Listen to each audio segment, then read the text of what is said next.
The ancient world had four great river civilizations. Mesopotamia rose along the Tigris and Euphrates. China emerged on the Yellow River. The Indus Valley civilization developed beside its namesake. But only one lasted for 3,000 continuous years, Egypt on the Nile. What made ancient Egypt so remarkably resilient? How did it outlast nearly every other civilization of the ancient world?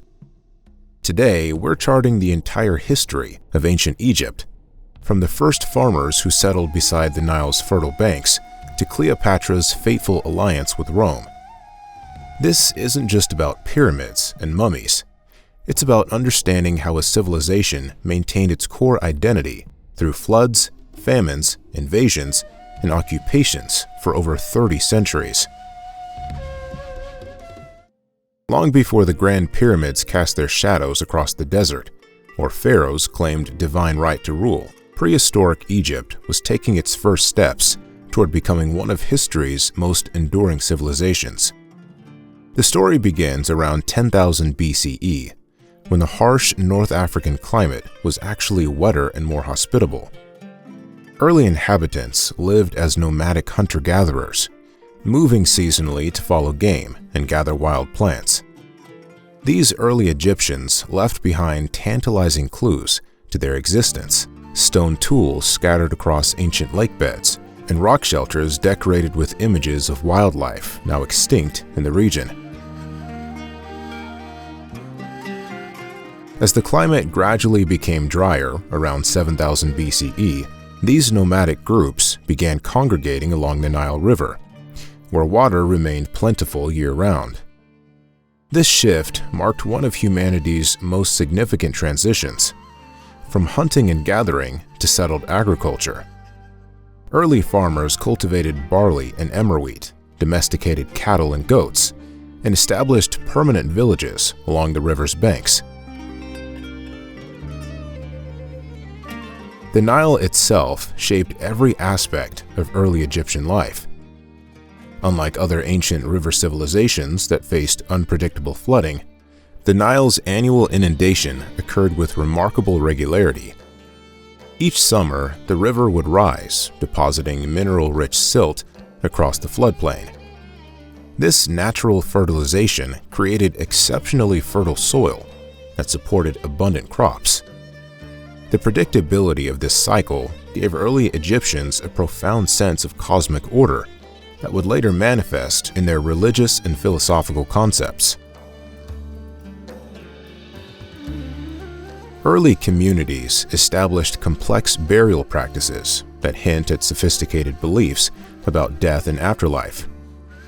At Nabta Playa in southern Egypt, Stone Age people constructed one of the world's oldest astronomical observatories around 5000 BCE, stone circles that tracked solstices and equinoxes, demonstrating an early understanding of celestial movements that would become central to later Egyptian religious thought. Material culture flourished as settlements grew more permanent. Distinctive pottery traditions emerged, with the black-topped red ware of Upper Egypt becoming particularly characteristic. Craftspeople worked with increasingly diverse materials: bone, ivory, semi-precious stones, and eventually copper. The earliest Egyptian figurines reveal a growing artistic tradition, with representations of animals, fertility figures, and eventually human forms becoming more sophisticated over time. Evidence of social hierarchy appeared as communities grew larger and more complex. By 4500 BCE, certain graves contained noticeably more elaborate goods than others, suggesting the emergence of elite groups who commanded greater resources. These social distinctions would eventually lead to the chiefdoms and proto-kingdoms of the late prehistoric period. The people of prehistoric Egypt weren't isolated. Archaeological evidence reveals extensive trade networks reaching into the Levant, Nubia, and even the distant Red Sea coast. Copper from Sinai, gold from Nubia, and shells from the Mediterranean all found their way into Egyptian communities, demonstrating sophisticated exchange networks thousands of years before formal international diplomacy existed. By 4000 BCE, distinct regional cultures had emerged along the Nile. In the north, the Mahdi culture developed close connections with the Levant, while in southern Egypt, the Badarian and later Naqada cultures created increasingly complex societies. The Naqada culture, named after its type site near modern Luxor, would eventually expand northward, laying the groundwork for Egypt's eventual unification. In the final centuries of the prehistoric era, competing centers of power emerged. Archaeological sites like Hierakonpolis reveal the existence of walled towns with monumental buildings, craft workshops, and evidence of specialized labor. At Abydos, elaborate tombs suggest powerful rulers commanding substantial resources. These proto-states, each controlling sections of the Nile Valley, were the immediate predecessors to the unified Egyptian state. From these fragmented proto-states emerged perhaps the most consequential political event of the ancient world, a unification so profound that its symbols would still adorn royal regalia 3,000 years later. Around 3100 BCE, as bronze tools were spreading throughout Mesopotamia and Stonehenge's earliest structures were being built, King Narmer accomplished what had previously seemed impossible. The ruler from Upper Egypt, the southern region, launched a military campaign that successfully conquered Lower Egypt in the north, forging the world's first territorial nation-state under a single authority. The story of this momentous unification survives most vividly through the Narmer palette, a ceremonial cosmetic slab carved from siltstone. This remarkable artifact tells a visual story across its two sides. On one, Narmer wears the white crown of Upper Egypt and inspects decapitated enemies. On the other, he wears the red crown of Lower Egypt while striking down a northern foe. The palette doesn't just commemorate a military victory, it establishes a visual language of kingship that would persist throughout Egyptian history, making it the first example of propagandistic historical narrative in art. The political genius of Narmer's unification wasn't simply in conquest, but in how he legitimized his rule. Rather than merely subjugating Lower Egypt, he positioned himself as the rightful ruler of both regions, creating a dual identity that became the foundation for Egyptian kingship. This innovation in political theology gave birth to the concept of the king as both earthly ruler and divine mediator, establishing the framework for what would later evolve into the pharaonic institution. Building upon its historical centrality, the Nile's geographic midpoint became a natural choice for Memphis, symbolizing the political and cultural convergence of Egypt's two regions. Archaeological evidence suggests Narmer likely founded this settlement as white walls, with later kings expanding it into the administrative and religious center that would serve as Egypt's capital for 8 centuries. The visual symbolism of unification extended to royal regalia as well.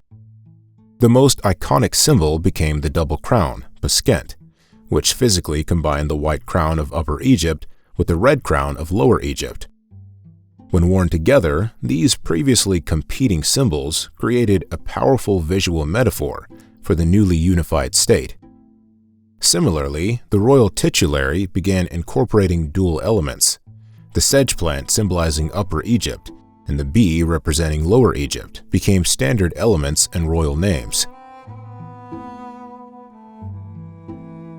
Interestingly, despite our modern association of ancient Egyptian rulers with the title pharaoh, this term wouldn't enter regular usage until over 1,000 years after unification. During Narmer's time, the ruler was known by titles like He of the Two Ladies, Nebti, or Dual King, emphasizing his role as ruler of previously separate lands. The word pharaoh, derived from the Egyptian term for great house, originally referred to the royal palace rather than the king himself. Beyond symbolic changes, unification catalyzed practical innovations necessary for governing a vast territory. The need to administer a unified state accelerated the development of hieroglyphic writing, with some of the earliest known examples dating to this period. Standardized measurement systems, centralized tax collection, and organized religious practices all emerged as solutions to the challenges of ruling the newly expanded kingdom. Pottery styles and artistic conventions that had previously varied by region began to homogenize, creating a cohesive cultural identity. This transformation from competing regional powers to a unified state represents one of history's most successful examples of nation-building. Unlike many ancient conquests that quickly dissolved after a ruler's death, Narmer's unification created a state structure so resilient that it would maintain its essential identity for 3 millennia, despite periods of fragmentation and foreign rule. Narmer's successor kings inherited more than just a unified territory. They faced the monumental task of inventing an entire system of governance from scratch. As the dust of unification settled, Egypt entered what scholars now call the early dynastic period, circa 3100 to 2686 BCE, encompassing the first and second dynasties. These pioneering rulers transformed Narmer's military achievement into something far more enduring, a functioning civilization with distinctive cultural, religious, and administrative practices. Memphis became the administrative heart of this new nation, strategically positioned at the junction of Upper and Lower Egypt. Building on earlier innovations, writing systems became more refined under the early dynastic kings, evolving more symbolic use into a practical tool for state governance. Royal names now appeared enclosed in rectangular frames called serex, forerunners of the cartouches that would later become synonymous with Egyptian royalty. These early hieroglyphics reveal a rapidly evolving system designed primarily for practical governance rather than literary expression. The evolution of royal burial practices during this period offers perhaps the most striking window into early dynastic society. At Abydos, archaeologists have uncovered massive tomb complexes surrounded by rows of smaller subsidiary burials. Initial excavations revealed something disturbing. These subsidiary graves contained the bodies of court officials, servants, and craftspeople who had been sacrificed to accompany their king into the afterlife. The royal tomb of King Djerer contained the remains of nearly 600 sacrificed retainers. This practice of retainer sacrifice, which would be utterly abandoned by later Egyptian civilizations, demonstrates how the emerging concept of divine kingship justified extreme measures during this experimental phase. To manage their expanding territory, early dynastic kings divided Egypt into administrative regions called nomes, each overseen by a provincial governor or nomarch. This nome system created Egypt's first formal bureaucratic structure, allowing for effective taxation and resource management across the newly unified land. Remarkably, this provincial framework would endure for thousands of years, demonstrating how fundamentally sound these earliest administrative experience proved to be. This period saw the beginnings of a religious ideology that would later portray the king as both a divine presence in life and a figure united with the gods after death. Architectural innovations heralded future developments. The traditional mud brick mastaba tombs, rectangular structures with sloping sides covering underground burial chambers, grew increasingly elaborate. Some royal tombs began incorporating stone elements, presaging the revolutionary all-stone monuments that would define the next era. These early experiments with stone construction represented a significant technological leap, requiring new skills and organizational capabilities.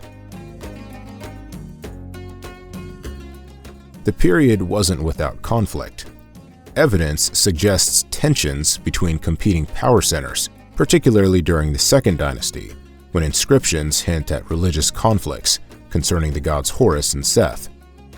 The final Second Dynasty king, Khazad-Khemui, appears to have reunified Egypt after some form of internal strife, as suggested by his name meaning the two powers appear, and his unprecedented use of both Horus and Seth symbols in his royal titulary. Artistically, early dynastic craftsmen established conventions that would define Egyptian aesthetic for thousands of years. The distinctive profile view of human figures, hierarchical scaling to indicate importance, and the grid system for proportional representation. Early masterpieces, like the ivory figure of King Den in the running pose, already display the sophistication that would characterize Egyptian artistic production.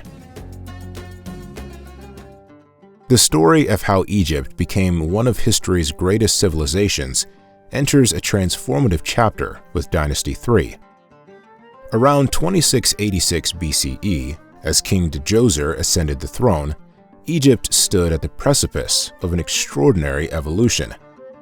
The relatively modest kingdom of the early dynastic period was about to become something unprecedented, a society capable of architectural achievements that would remain unrivaled for millennia. King Djoser's ambition changed the course of human history when he commissioned his brilliant vizier Imhotep to create his eternal resting place. Breaking from the tradition of mud brick mastabas, Imhotep designed what would become the step pyramid complex at Saqqara, a revolutionary leap in both scale and material. Rising 204 feet high with 6 distinct tiers, this massive structure required approximately 850,000 tons of limestone and marked humanity's first monumental stone building. The psychological impact of this achievement cannot be overstated. Before Djoser, royal tombs, while impressive, remained fundamentally impermanent, built from materials that would eventually erode. The step pyramid proclaimed something entirely new, that the king's power transcended time itself. As the sun caught the polished white limestone casing stones, the structure would have appeared to literally glow on the horizon, a permanent manifestation of royal divinity visible for miles across the Nile Valley. The complex surrounding the pyramid reveals the sophisticated spatial understanding of Imhotep's design. Enclosed by a massive wall stretching 1,640 feet long and 900 feet wide, the ceremonial courtyard contained numerous ritual structures, including the said festival court, where the king would perform renewal rituals, proving his continued fitness to rule. These structures, initially built in perishable materials like wood and reed, were brilliantly translated into permanent stone, an architectural innovation that demonstrated stone's potential as a flexible building material. Imhotep's genius extended beyond architecture. As Djoser's chief minister and high priest of the creator god Ptah, he embodied the Egyptian ideal of the polymath. His comprehensive knowledge encompassed medicine, astronomy, mathematics, and theology. Such was his lasting reputation that centuries after his death, he achieved something almost impossible in Egyptian society: deification without royal blood. By the late period, Egyptians worshipped him as a god of healing and wisdom, with pilgrims traveling to his sanctuary seeking cures. The Old Kingdom witnessed the full flowering of the concept of divine kingship. While earlier kings had associated themselves with gods, Old Kingdom pharaohs were now understood to be living manifestations of Horus in life and Osiris after death. This theological framework positioned the king as the essential intermediary between humanity and the divine realm, the linchpin that maintained cosmic order. This cosmic order centered on the concept of Ma'at, often symbolized as a feather or a seated goddess wearing that feather. More than just truth or justice, Ma'at represented the fundamental harmony of the universe. When pharaohs claimed to live by Ma'at, they asserted their role as guarantors of cosmic stability. The king's proper performance of rituals, maintenance of temples, and defense of Egypt's borders were considered essential to preventing the world from falling into chaos. To execute their divine mandate, Old Kingdom rulers developed what may have been the world's first true bureaucracy. A sophisticated administrative system emerged with specialized titles and offices. The hierarchy extended from viziers, chief ministers, down through overseers, scribes, and tax collectors. Monuments from this period proudly record titles like overseer of all the king's works and keeper of the royal archives, suggesting a complex governmental apparatus employing thousands of administrators across the Nile Valley. While Imhotep's step pyramid revolutionized Egyptian architecture, what followed would dwarf it in scale and precision. How could a civilization without modern tools create structures so perfectly aligned to the stars that they deviate from true north by less than 3/60th of a degree? The answer lies in the 4th dynasty, 2613 to 2494 BCE, when pyramid construction reached its zenith under the pharaohs Khufu, Khafre, and Menkaure. Their monumental tombs at Giza represent the pinnacle of ancient Egyptian engineering and organizational capacity. Khufu's Great Pyramid initially stood 146.6 meters tall, containing approximately 2.3 million stone blocks, weighing between 2.5 and 15 tons each. The mathematical precision is staggering. The base forms an almost perfect square, with sides differing by mere centimeters, despite spanning more than 230 meters. The construction process involved a complex network of specialized workers, far beyond what most people imagine. Contrary to Hollywood depictions, these monuments weren't built by masses of slaves, but by rotating teams of skilled Egyptian laborers, supplemented by seasonal agricultural workers during the annual Nile flood, when farming was impossible. Archaeological excavations at workers' villages reveal evidence of well-fed laborers who received medical care and were organized into competitive teams with playful names. Graffiti inside unfinished pyramids includes monikers like Friends of Khufu and Drunkards of Menkaure. These massive projects required unprecedented logistical coordination. Special harbors were constructed to receive limestone from Tura and granite from Aswan, hundreds of kilometers away. Copper tools had to be constantly resharpened as they wore down against the hard stone. Food production had to increase to feed the workforce, and specialized artisans were needed to create the intricate interior chambers and passages. The entire enterprise represents history's first large-scale state-organized project, made possible by Egypt's sophisticated bureaucracy. Beyond their architectural magnificence, the pyramids served as cosmic machinery in Egyptian religious thought. The straight passages were precisely aligned to specific stars, particularly those in Orion's belt, which Egyptians associated with Osiris, god of the afterlife. The pyramid's shape itself represented the primordial mound from which creation emerged and symbolized the sun's rays descending to earth. These weren't simply tombs, They were launch pads designed to rocket the deceased pharaoh to his place among the celestial gods.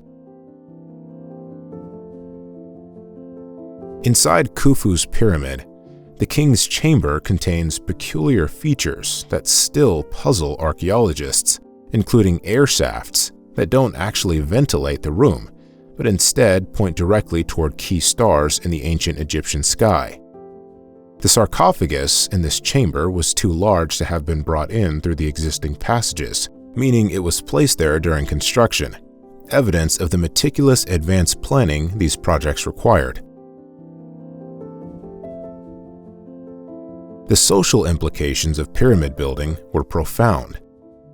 These massive projects reinforced the pharaoh's godlike power by demonstrating his ability to marshal resources and labor on an unprecedented scale. Yet they also fostered a sense of national identity and purpose, uniting thousands in a shared enterprise that transcended local affiliations. The specialized knowledge developed during construction, from astronomy to engineering, mathematics to project management, created an intellectual legacy that influenced Egyptian civilization for millennia. After the Fourth Dynasty, pyramid building continued, but never again reached the same scale or precision. The Fifth Dynasty pharaohs built smaller pyramids while diverting more resources to sun temples. By the Sixth Dynasty, the quality declined further as royal power gradually diminished. The Great Age of Pyramids lasted only a few generations, yet it represented ancient Egypt at its most powerful and organized, a society capable of achievements that would remain unmatched for thousands of years. While the diminishing scale of pyramids masked a profound transformation taking place within Egyptian society. As physical monuments became smaller, the concept of divine kingship expanded exponentially, creating a system where the pharaoh embodied an entire cosmic order, not just ruling people, but serving as the living bridge between humanity and the gods. This transformation wasn't accidental, but calculated. The pharaoh now stood at the apex of a sophisticated theological system that presented him as the guarantor of universal harmony. Every morning when the pharaoh awoke, the sun rose not merely by coincidence, but because the king, as the earthly manifestation of the divine, performed the necessary rituals to ensure cosmic continuation. When he officiated ceremonies, he wasn't just leading religious observances, but literally maintaining the order of creation itself. The physical manifestations of royal power became increasingly complex. The pharaoh was rarely seen without his full regalia, the curved crook representing his role as shepherd of his people, the flail symbolizing his authority to punish, and the distinctive names headdress with its striped cloth framing his face. These weren't simply decorative elements, but visual theology, transforming the human king into a recognizable divine figure whose very appearance reinforced his supernatural status. Throughout temple walls across Egypt, a curious motif appeared with remarkable consistency: scenes of the pharaoh violently striking down enemies. What makes these smiting scenes fascinating is that many were carved during periods of peace when no actual military campaigns were underway. These images served as magical protection, ritual acts frozen in stone, the pharaoh perpetually defeating the forces of chaos to maintain cosmic order. The enemy figures weren't necessarily historical opponents, but personifications of disorder itself. The growing complexity of royal authority necessitated expansion of the administrative apparatus. The office of vizier evolved into the most powerful non-royal position in the kingdom. Often drawn from elite families or occasionally from the king's own relatives, the vizier oversaw justice, taxation, and most crucial government functions. Every morning, the vizier would meet with the pharaoh to discuss affairs of state, before carrying the royal will throughout the bureaucracy. In the king's absence, the vizier's authority was nearly absolute, making him indispensable to governance, yet always subordinate to divine kingship. The economic dimensions of pharaonic power expanded dramatically throughout the temple system.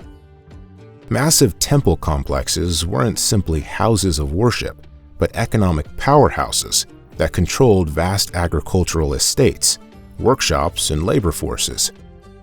Records show that by the height of the New Kingdom, temple domains collectively controlled approximately 1/3 of Egypt's arable land. Each donation the pharaoh made to a temple, whether land, cattle, or precious materials, strengthened both divine and royal authority by creating centers of production and distribution tied directly to pharaonic legitimacy. The theological foundation supporting royal power evolved as well. The solar cult of Ra gained unprecedented prominence, with pharaohs increasingly incorporating Son of Ra into their titulary. This divine sonship wasn't metaphorical, but literal in Egyptian theological terms. The king was believed to be physically generated by the sun god's divine essence and fused into the queen through supernatural means. Each pharaoh thus became a living manifestation of divine power, connecting Egypt directly to cosmic forces. The divine power that flowed through pharaohs couldn't prevent what came next, a collapse so profound it challenged the very foundation of Egyptian cosmology.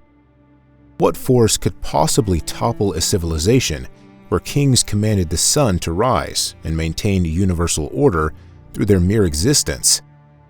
The answer lies in a perfect storm that Egyptian theology never prepared them for.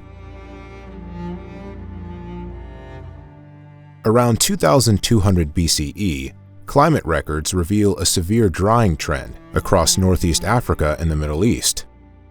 The Nile, Egypt's eternal lifeline, began behaving unpredictably.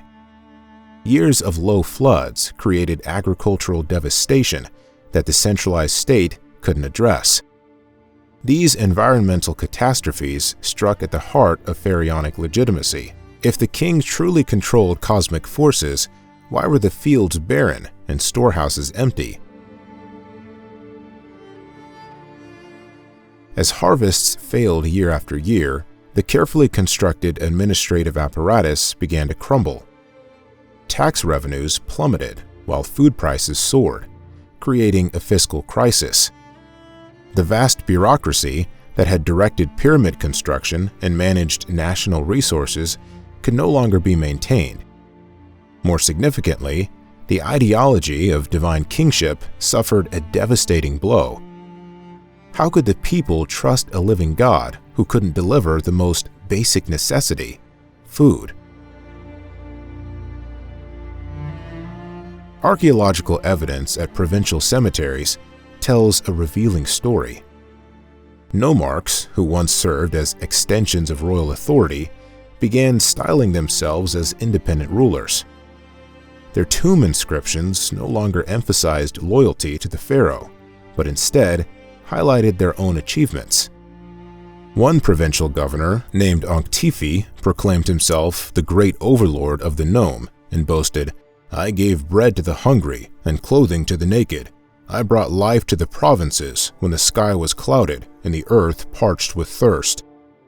Such declarations would have been unthinkable during the height of Old Kingdom power, when only the pharaoh could claim credit for Egypt's prosperity.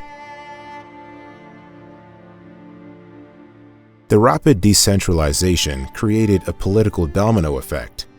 As nomarchs gained independence, they redirected local resources away from the capital. Memphis, once the beating heart of Egypt's administrative network, gradually lost influence over distant provinces. Reduced revenues meant the pharaoh could no longer commission massive building projects or maintain extensive temple staffs, further eroding both practical authority and divine legitimacy. Pepi II, the last significant ruler of Dynasty 6, embodied this decline. Traditional sources claim he ruled for an astonishing 94 years, which modern scholars believe contributed to the instability. As he aged, real power diffused among competing factions at court, while distant provinces slipped further from central control. By the end of his reign, Egypt had transformed from a unified kingdom into a collection of autonomous territories with only nominal allegiance to the throne. The weakening of central authority allowed regional religious practices to flourish. Local temple complexes dedicated to provincial deities gained prominence, challenging the royal cults that had dominated Old Kingdom religion. Provincial elites redirected resources to local temples instead of royal monuments, permanently altering Egypt's religious landscape. The cosmic powers once channeled exclusively through the pharaoh were now dispersed among a multitude of local cults and priesthoods. Physical evidence of decline appears in royal funerary practices. The magnificent pyramids that had symbolized Old Kingdom splendor gave way to modest structures built with inferior materials and craftsmanship. The last royal pyramid of the Old Kingdom, belonging to Pepi II, shows markedly reduced scale and quality compared to its predecessors. After his death, even these diminished monuments became impossible to sustain. By 2160 BCE, central authority had disintegrated entirely. The United Kingdom fractured into competing territories, ruled by provincial dynasties. Memphis lost its status as the sole capital, with rival centers emerging at Heracleopolis in Middle Egypt and Thebes in the south. What followed was an era of regional conflicts, competing royal claims, and cultural transformation known as the First Intermediate Period. While Memphis faded from glory, two ambitious cities prepared to battle for Egypt's soul. Between Heracleopolis in the north and Thebes in the south lay not just geographical distance, but fundamentally different visions for what Egypt could become after the divine kingship model had failed so spectacularly. During this fragmented era, lasting from approximately 2160 to 2055 BCE, Egypt experienced something unexpected, a cultural renaissance amid political chaos. The collapse of centralized authority created space for regional innovation. Local workshops developed distinctive artistic styles, free from the rigid conventions previously dictated by royal artisans. Provincial tombs at sites like Moala and Gebelin show experimentation with new motifs and compositions that would have been unthinkable under Old Kingdom standardization. The Northern Kingdom, centered at Heracleopolis, was founded by Kheti I, who established the 9th dynasty around 2160 BCE. His successors controlled the Fertile Delta region and parts of Middle Egypt, giving them access to Mediterranean trade networks. These rulers legitimized their authority by emphasizing their role as protectors against banditry and lawlessness, a pressing concern in a time of widespread food shortages. The Southern Kingdom, based at Thebes, grew gradually under local governors who eventually declared their independence as the 11th dynasty. These Theban rulers had access to gold mines in the eastern desert and trade routes to Nubia, providing critical resources for their growing ambitions. Early Theban kings like Intef I and Intef II expanded their territory northward, directly challenging Heracleopolitan control. One fascinating aspect of this period is how rulers were forced to justify their authority through action rather than divine right. Tomb inscriptions from this era are remarkably candid about a leader's concrete achievements. "I gave bread to the hungry and clothes to the naked," boasts one provincial governor, language that reveals a new social contract where protection and provision, not divine heritage, earn loyalty. This political fragmentation sparked a literary explosion that included Egypt's first works of political commentary and social criticism. The Instruction for King Merikare, composed by a Heracleopolitan king for his son, offers remarkably practical advice. Be skilled in speech, that you may be strong. Speech is stronger than any weapon. Rather than claiming divine infallibility, these texts acknowledged the challenges of governing in uncertain times.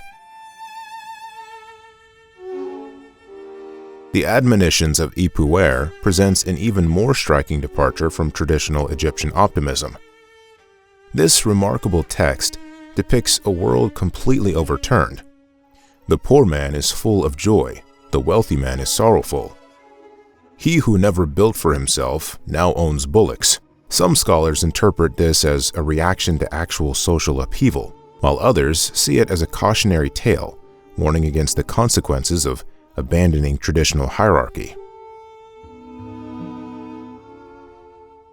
Archaeology reveals that provincial elites flourished during this period of reduced central control. Tombs at Asiyut and Beni Hassan showcase elaborate decoration and funeral equipment that in some cases surpassed those of contemporary kings. Local governors constructed impressive rock-cut tombs adorned with scenes of hunting, fishing, and agricultural abundance, displays of wealth that would have been politically impossible under strong pharaonic rule. The First Intermediate Period created a unique window of opportunity for social mobility. Tomb biographies describe individuals who rose from humble beginnings to positions of authority based on competence rather than birth. Fragmentation, while politically chaotic, allowed talent to surface in ways the rigid Old Kingdom hierarchy had prevented.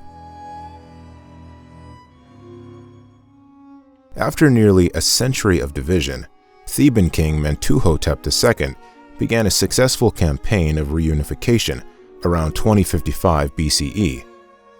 Through military campaigns and strategic marriages, he gradually extended Theban control northward.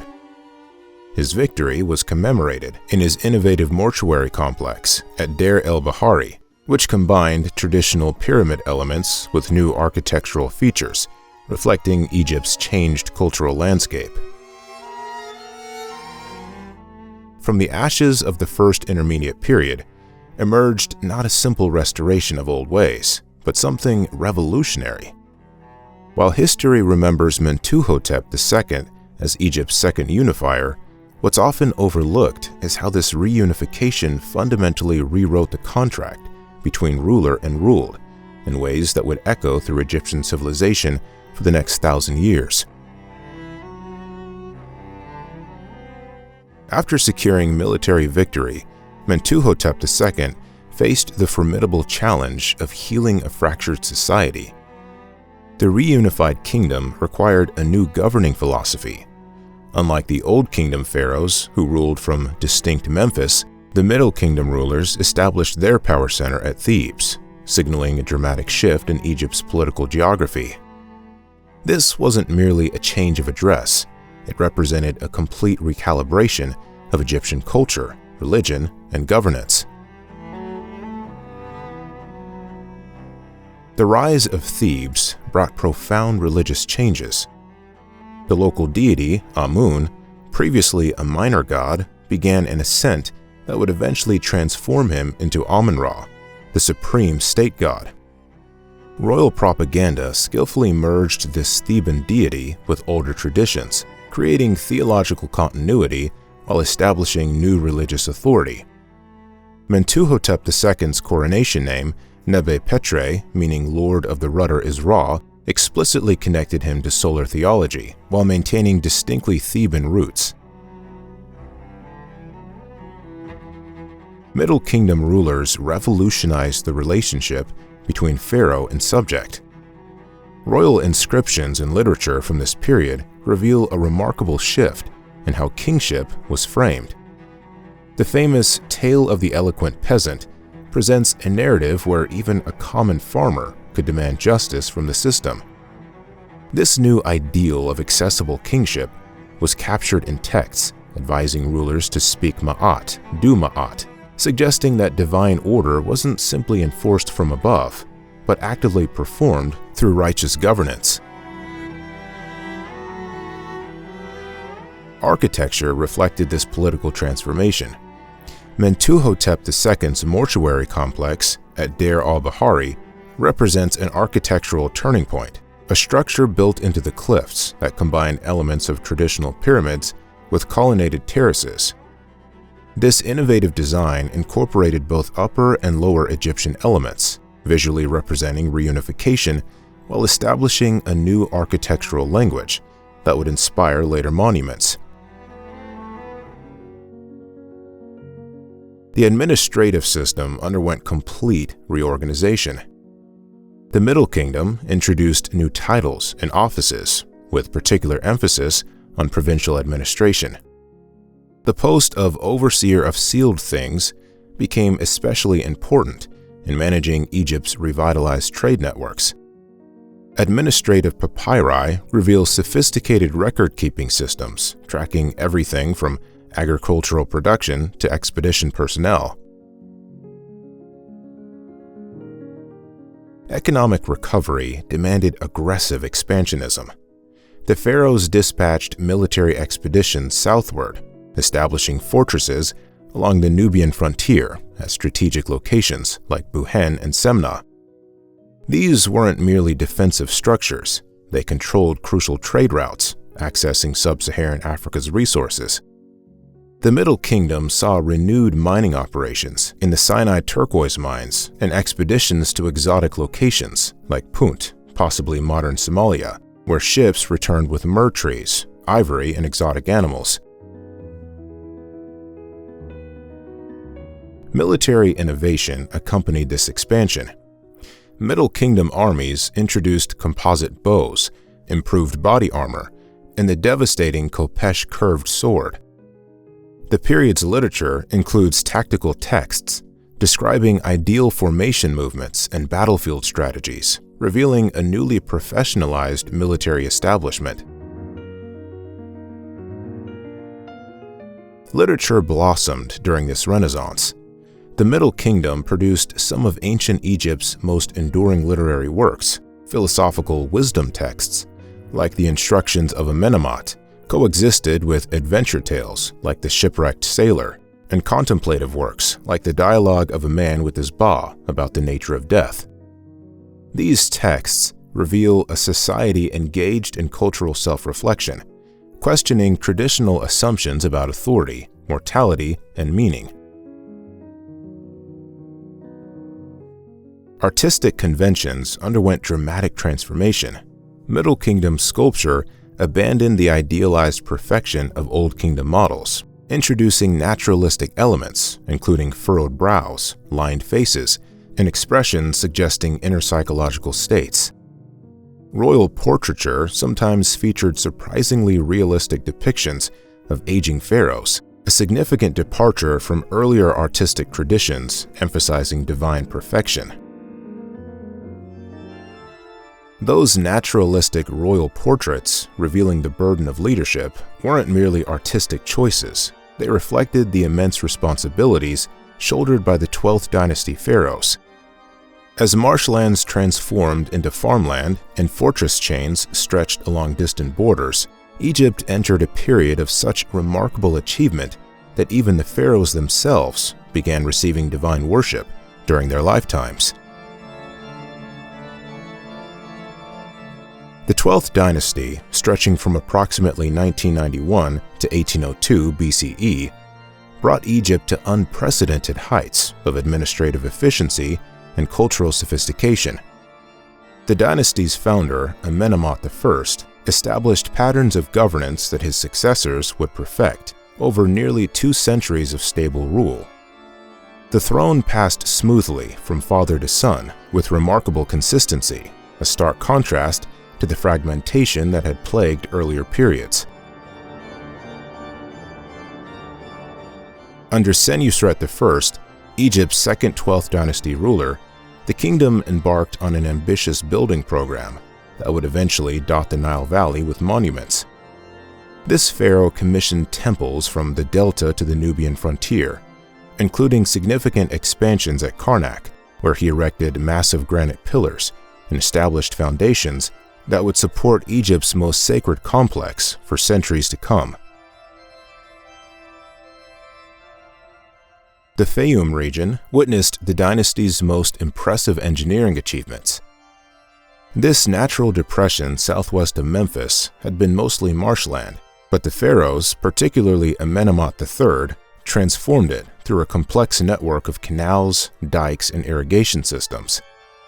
The centerpiece was the creation of Lake Moeris, an enormous artificial reservoir that captured floodwaters and released them during dry seasons. This hydrological marvel effectively extended Egypt's agricultural capacity by thousands of acres, supporting population growth and generating agricultural surplus that funded further state expansion. In the realm of foreign policy, Senusret III emerged as the dynasty's most formidable military strategist. Unlike the campaigns of later New Kingdom pharaohs, which focused on territorial conquest, Senusret's Nubian expeditions aimed to secure economic interests, particularly gold mines and trade routes. His strategy involved a sophisticated combination of military intimidation and infrastructure development, exemplified by a series of massive fortresses constructed at regular intervals along the Nubian frontier. These fortresses represented military engineering on an unprecedented scale. Sites like Uronardi and Shalfak featured double walls up to 10 meters thick, defensive ditches, and purpose-built barracks capable of housing hundreds of soldiers. But they weren't purely military installations. They also functioned as administrative centers with workshops, granaries, and bureaucratic offices that managed the flow of goods between Egypt and its southern neighbors. The cultural achievements of the 12th dynasty were equally impressive. Court artists developed a distinctive style that captured the psychological weight of kingship. Statues of Senusret III, with their furrowed brows and downturned mouths, reveal a ruler who understood the burden of his position. This artistic breakthrough suggests a profound shift in how kingship was conceptualized, no longer just a divine entitlement, but a serious responsibility requiring wisdom and effort. Legal innovations transformed Egyptian society during this golden age. Standardized legal procedures developed, with evidence in surviving papyri of formalized protocols for land transfers, inheritance disputes, and criminal proceedings. The role of judges became increasingly specialized, and local courts operated with standardized methods across the kingdom. The 12th dynasty pharaohs built a government structure remarkable for its time, a balance between central authority and regional administration. Provincial governors remained powerful but were checked by royal overseers, who reported directly to the vizier. This sophisticated checks and balances system allowed the bureaucracy to function efficiently while preventing the independence that had undermined earlier dynasties. For all its achievements, the Middle Kingdom rested on foundations more fragile than its monuments suggested. The very systems that had elevated Egypt to unprecedented heights contained vulnerabilities that, when exploited, would usher in an era so chaotic that later Egyptians would nearly erase it from their historical records. The twilight of the 13th dynasty marked the beginning of the end. Unlike the strong hereditary succession of the 12th dynasty, these later rulers occupied the throne for increasingly shorter periods, some reigning mere months before being replaced. This rapid turnover created administrative instability that rippled throughout the kingdom. With each new pharaoh came shifts in policy and personnel, gradually undermining the bureaucratic machine that had maintained Egypt's golden age. As central authority weakened, Egypt's borders became increasingly porous. The Delta region, always Egypt's most vulnerable frontier, saw a gradual infiltration of Canaanite peoples from the Levant. These newcomers weren't conquering armies, but rather immigrants seeking opportunities in Egypt's still prosperous northern territories. They settled in trading centers like Avaris, slowly integrating into Egyptian society while maintaining connections to their homeland. The final collapse came around 1650 BCE, when a group of these Asiatic settlers, known to Egyptians as the Hyksos, meaning rulers of foreign lands, established political control over the Delta. Under King Saulides, they declared themselves Egypt's 15th dynasty, controlling the richest agricultural region while relegating native Egyptian rulers to subordinate status. What makes the Hyksos takeover fascinating isn't just that it happened, but how it happened. Unlike later invasions by Assyrians or Persians, the Hyksos transition was more corporate merger than hostile takeover. Archaeological evidence from Avaris reveals a city with distinctly Levantine architecture and burial customs existing alongside traditional Egyptian elements. Seals and scarabs show Hyksos kings with thoroughly Egyptian royal titles and iconography while maintaining their foreign names and cultural distinctiveness.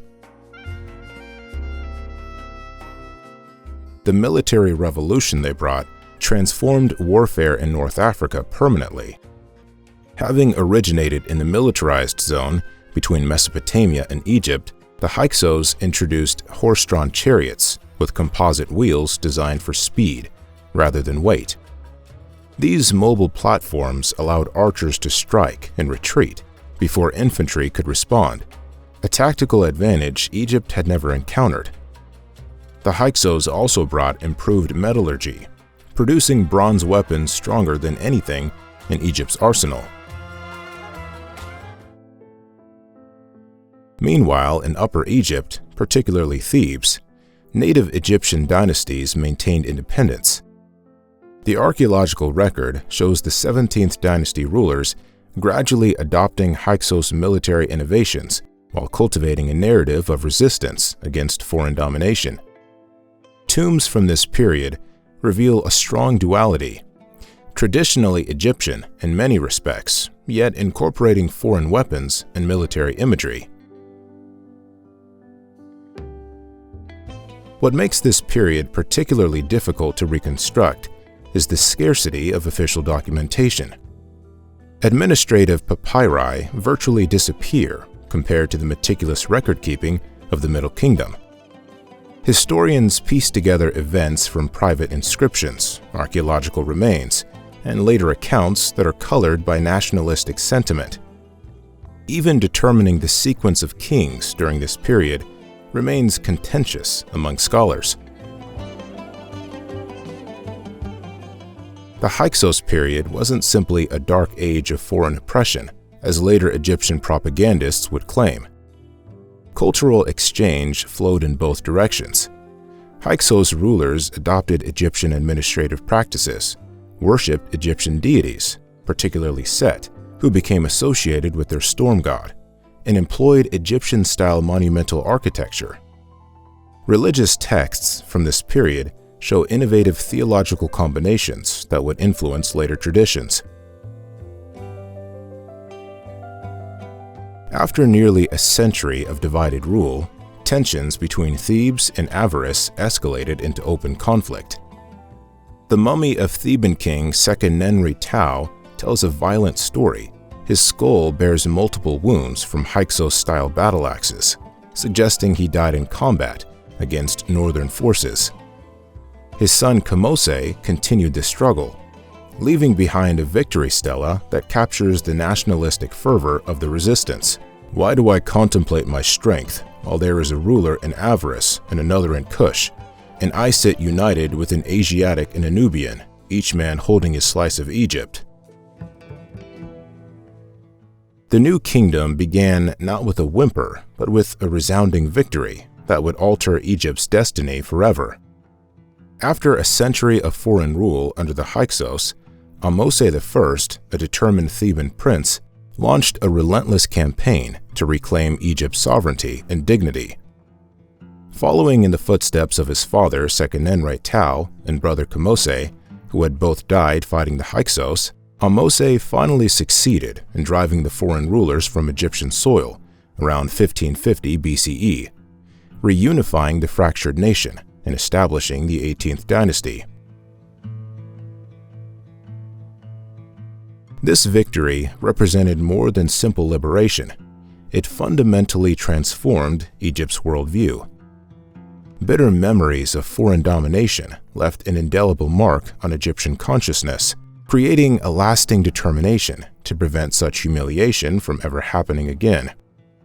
The once insular kingdom now adopted an aggressive military posture, pushing outward to create buffer zones and secure its frontiers against potential threats.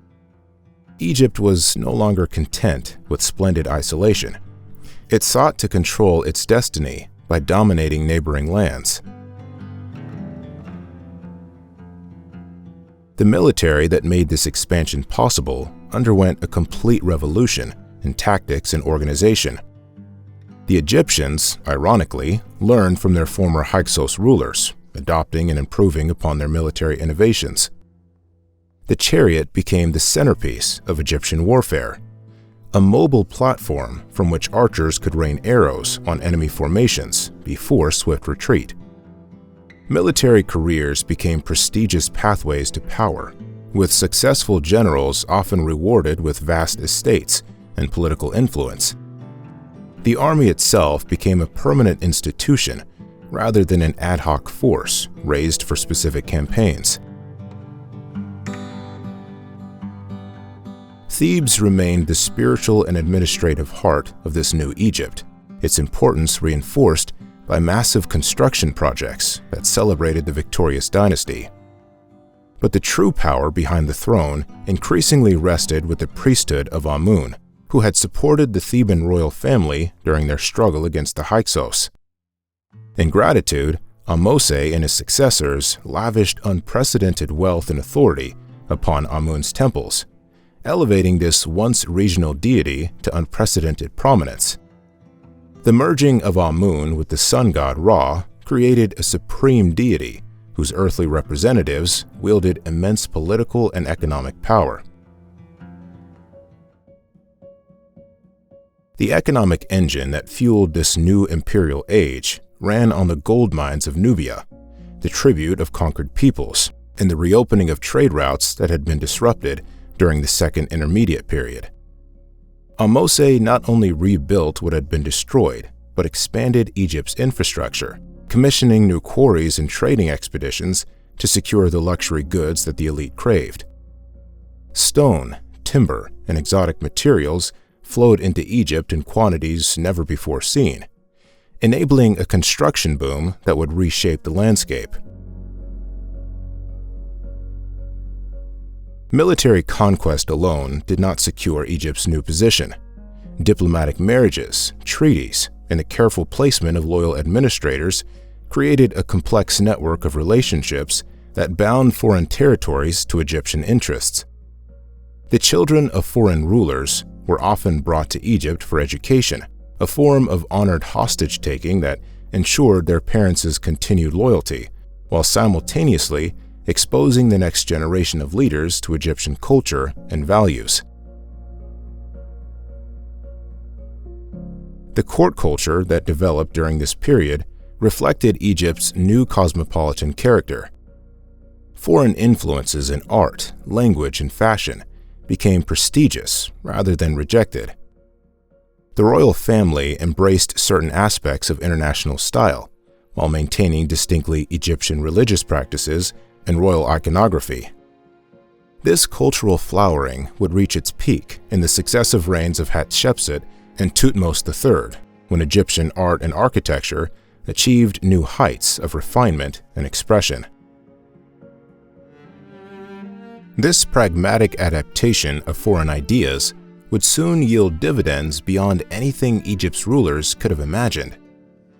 At its height, Egypt's empire stretched over 2,000 miles from north to south, with conquered territories sending a steady stream of resources directly to the pharaoh's treasury.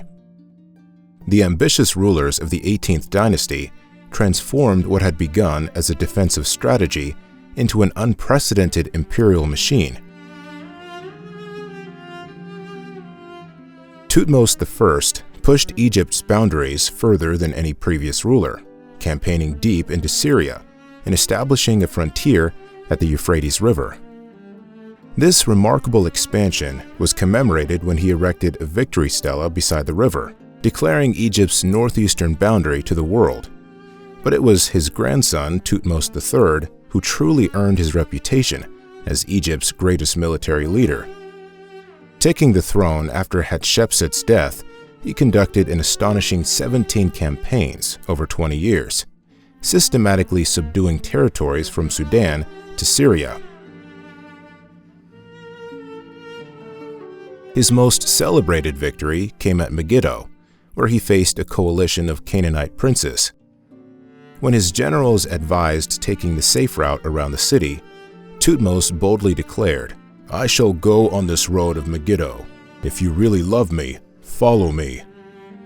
Leading his forces through a narrow pass, he caught the enemy by surprise, scattering their forces and securing a crucial foothold in the Levant. The siege of Megiddo that followed lasted 7 months, ending with the submission of numerous city-states. The Egyptian military machine became increasingly sophisticated under these warrior pharaohs. Beyond the use of chariots, they employed specialized divisions of archers, infantry, and scouts. Amenhotep II, Thutmose III's son, boasted of his own martial prowess, claiming he could shoot arrows through copper targets while driving a chariot at full speed. Whether true or exaggerated, such tales reinforced the image of the pharaoh as an invincible warrior king. Perhaps most remarkable was the administrative infrastructure that supported imperial dominion.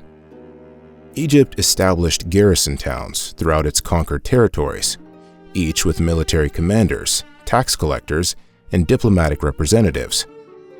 Local rulers who submitted to Egyptian authority were allowed to maintain their possessions, provided they sent their heirs to Egypt for education, a thinly disguised form of hostage-taking that ensured compliance. This system of indirect rule allowed Egypt to control vast territories with minimal manpower. The records of these triumphs were meticulously documented. On the walls of Karnak Temple, Thutmose III commissioned the Annals, detailed accounts of his campaigns, including precise inventories of plunder, 924 chariots, 2,041 horses, 2,503 foreign nobles captured, and enormous quantities of gold and silver. These weren't mere boasts, but served as powerful propaganda tools demonstrating the divine mandate of the pharaoh to maintain cosmic order through military supremacy. This imperial success story transformed Egyptian society itself. Foreign goods became status symbols among the elite, with Minoan-inspired frescoes adorning palaces, Levantine jewelry appearing in noble tombs, and exotic foods gracing royal tables.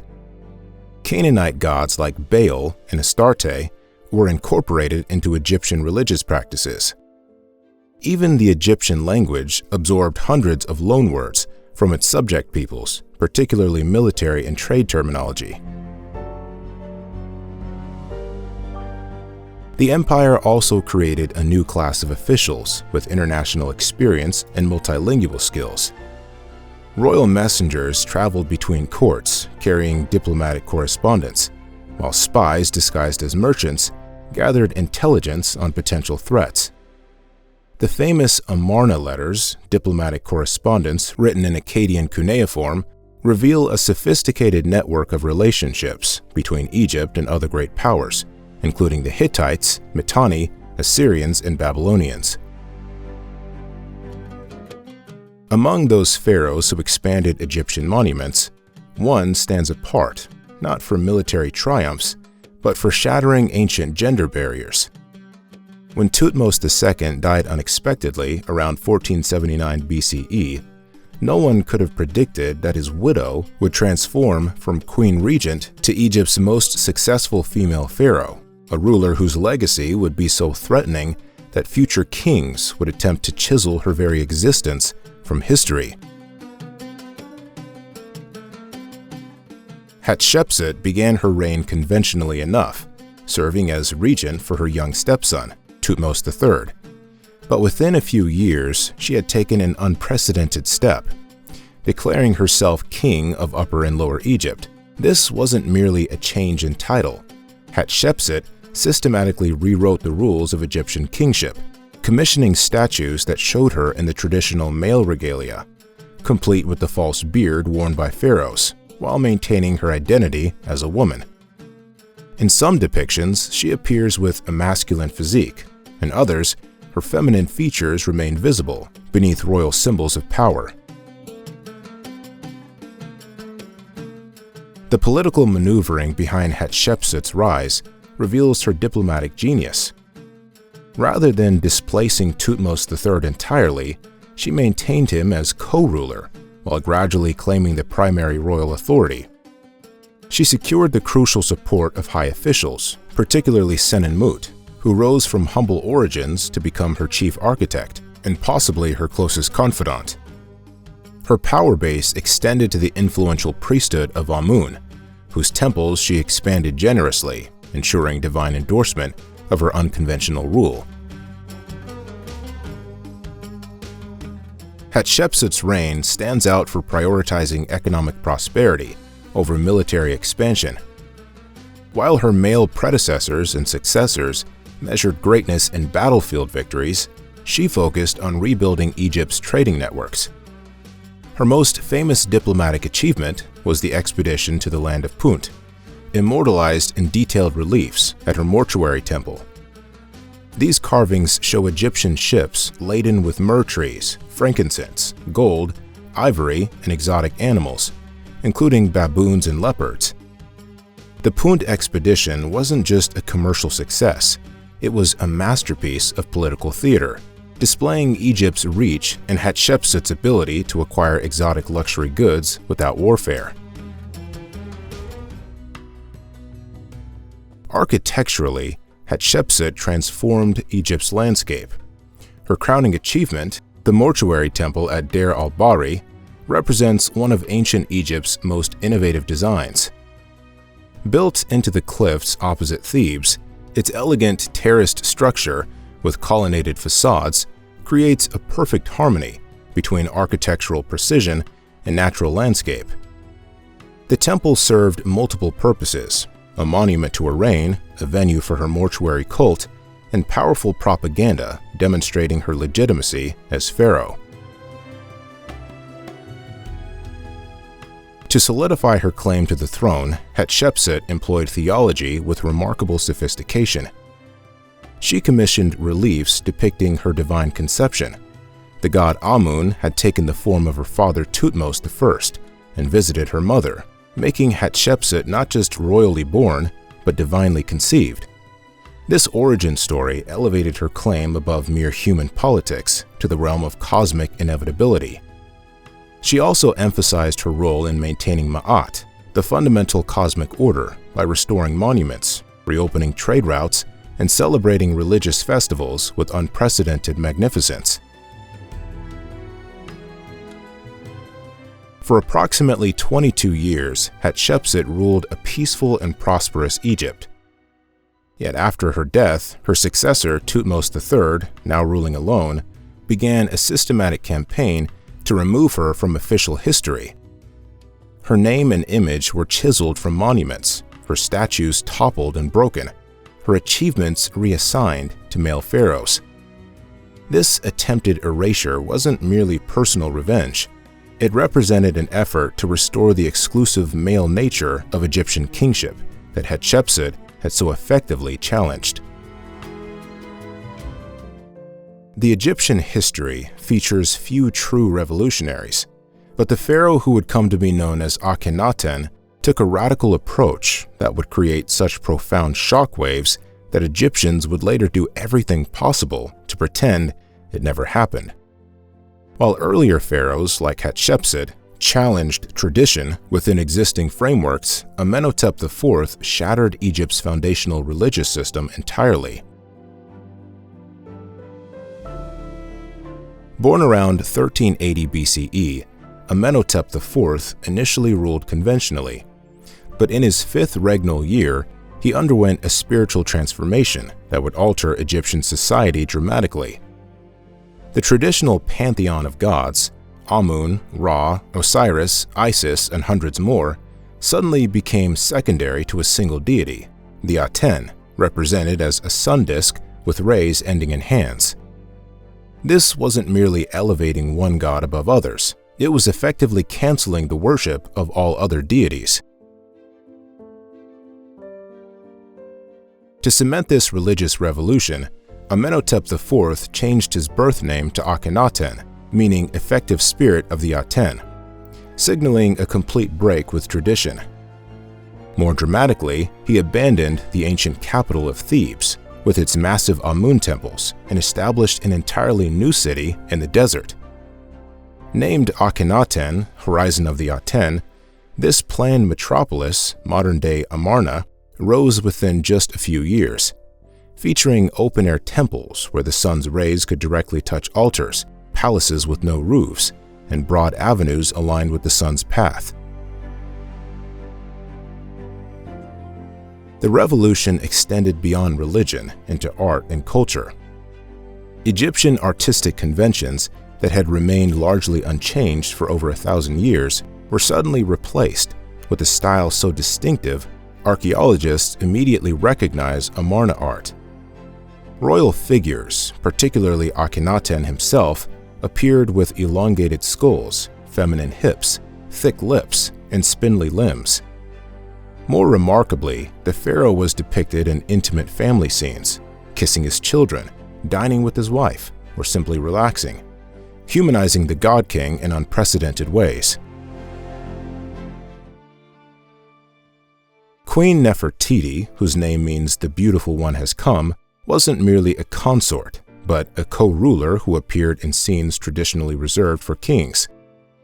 Her famous limestone bust, discovered in 1912, reveals both her legendary beauty and her political significance. In temple reliefs, she's shown wearing the crown of pharaoh and smiting enemies, activities previously restricted to male rulers. Some scholars believe that after Akhenaten's death, Nefertiti may have ruled briefly as pharaoh under the name Nefer-Neferuaten or Spen-Kakare. While the religious revolution consumed Akhenaten's attention, Egypt's vast empire began crumbling at the edges. Letters discovered at Amarna reveal increasingly desperate pleas from vassal kings begging for Egyptian military support against encroaching enemies. The Hittites expanded their influence in Syria, while local rebellions threatened Egyptian control in Canaan. Akhenaten's response was minimal. He appeared more concerned with perfecting religious rituals than maintaining international power. Within the borders of Egypt itself, the changes proved deeply unpopular. The priesthood of Amun, once the wealthiest and most powerful religious institution in the land, was effectively disbanded. Their temples were closed, their names chiseled from monuments, and their vast economic holdings redirected to Aten worship. Ordinary Egyptians found themselves cut off from familiar gods who had governed every aspect of daily life for millennia. While Akhenaten's name was being systematically erased from history, his successors would eventually become one of the most recognized in all of archaeology, yet not for any great achievement during his lifetime.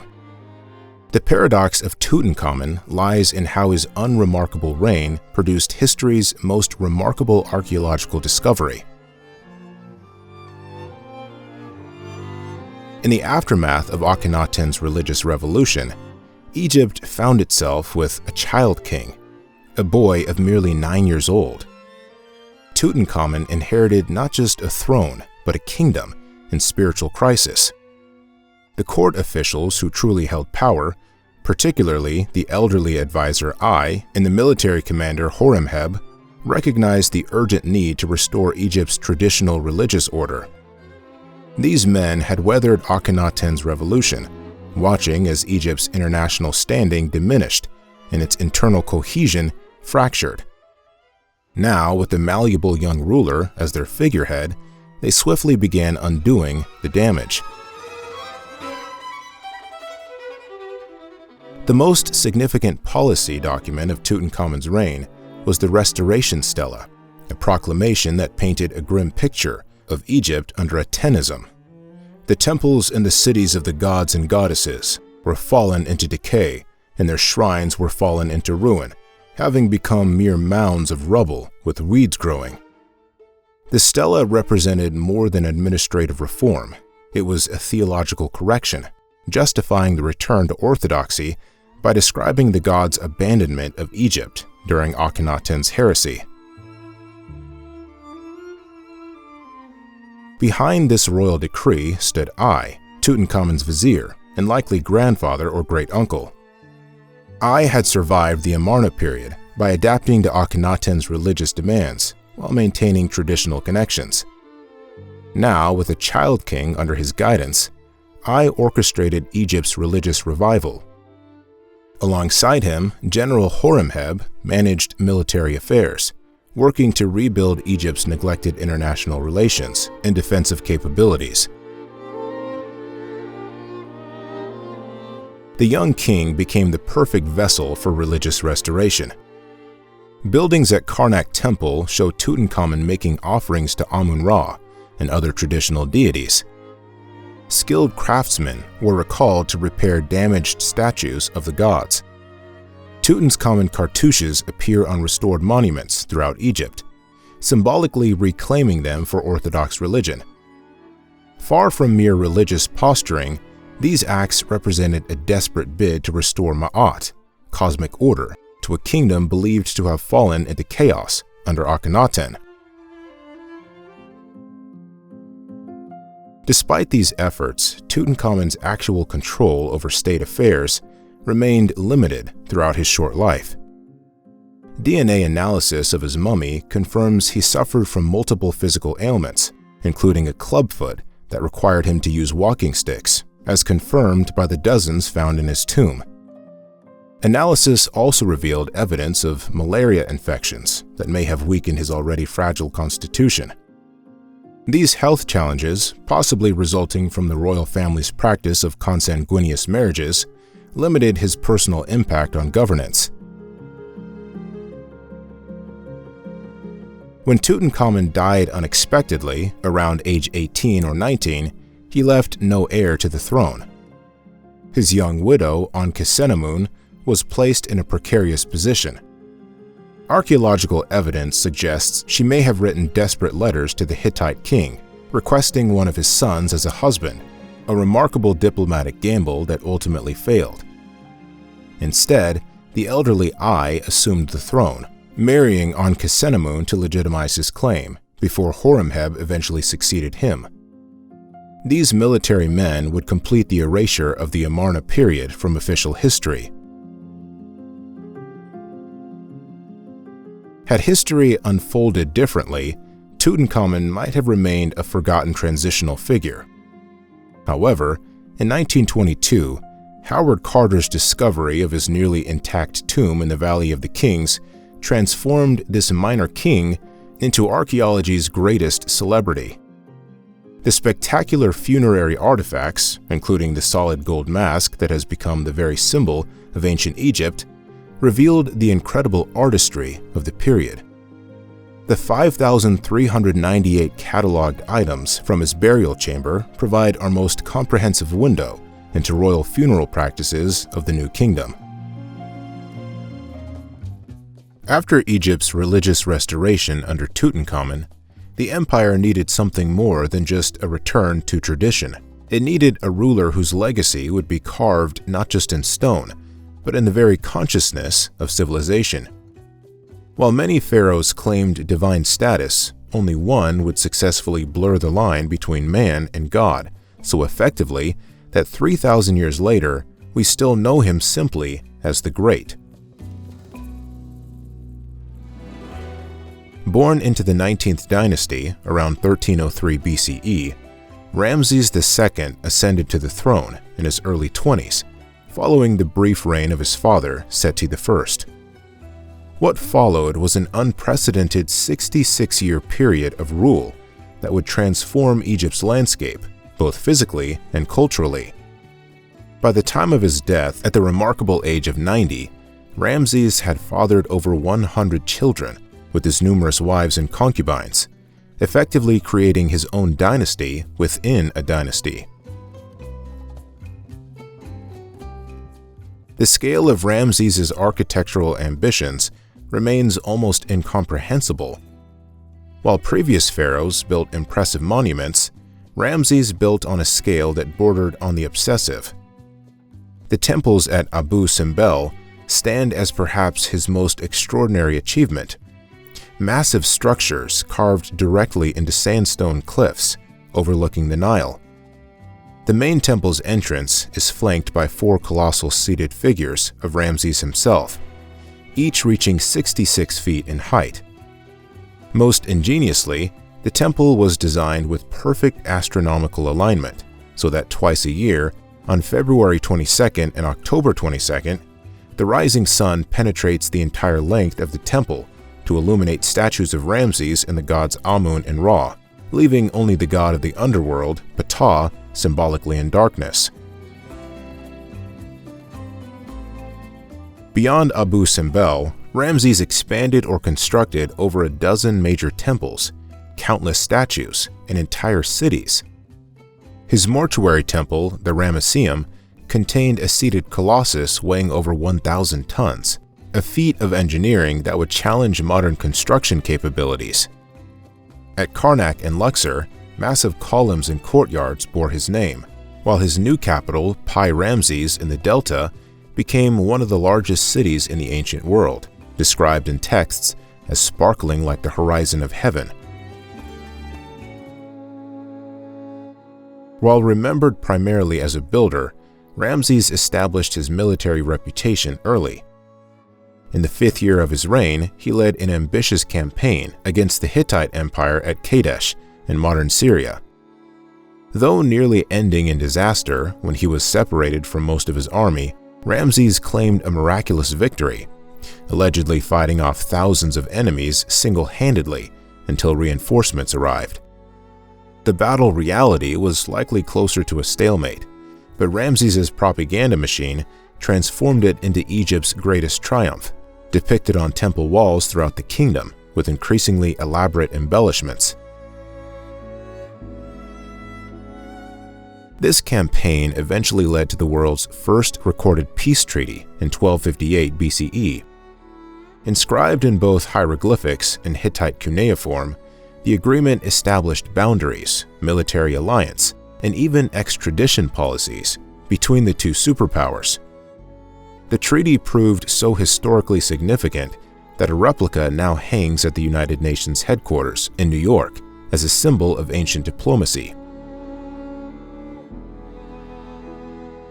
Ramses' favorite queen, the beautiful Nefertari, received unprecedented honors during her lifetime and after her death.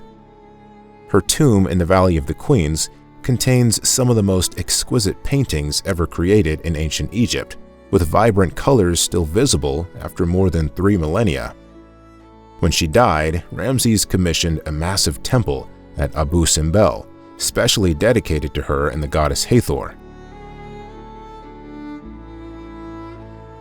Perhaps most telling of Ramses' character was his penchant for appropriating existing monuments.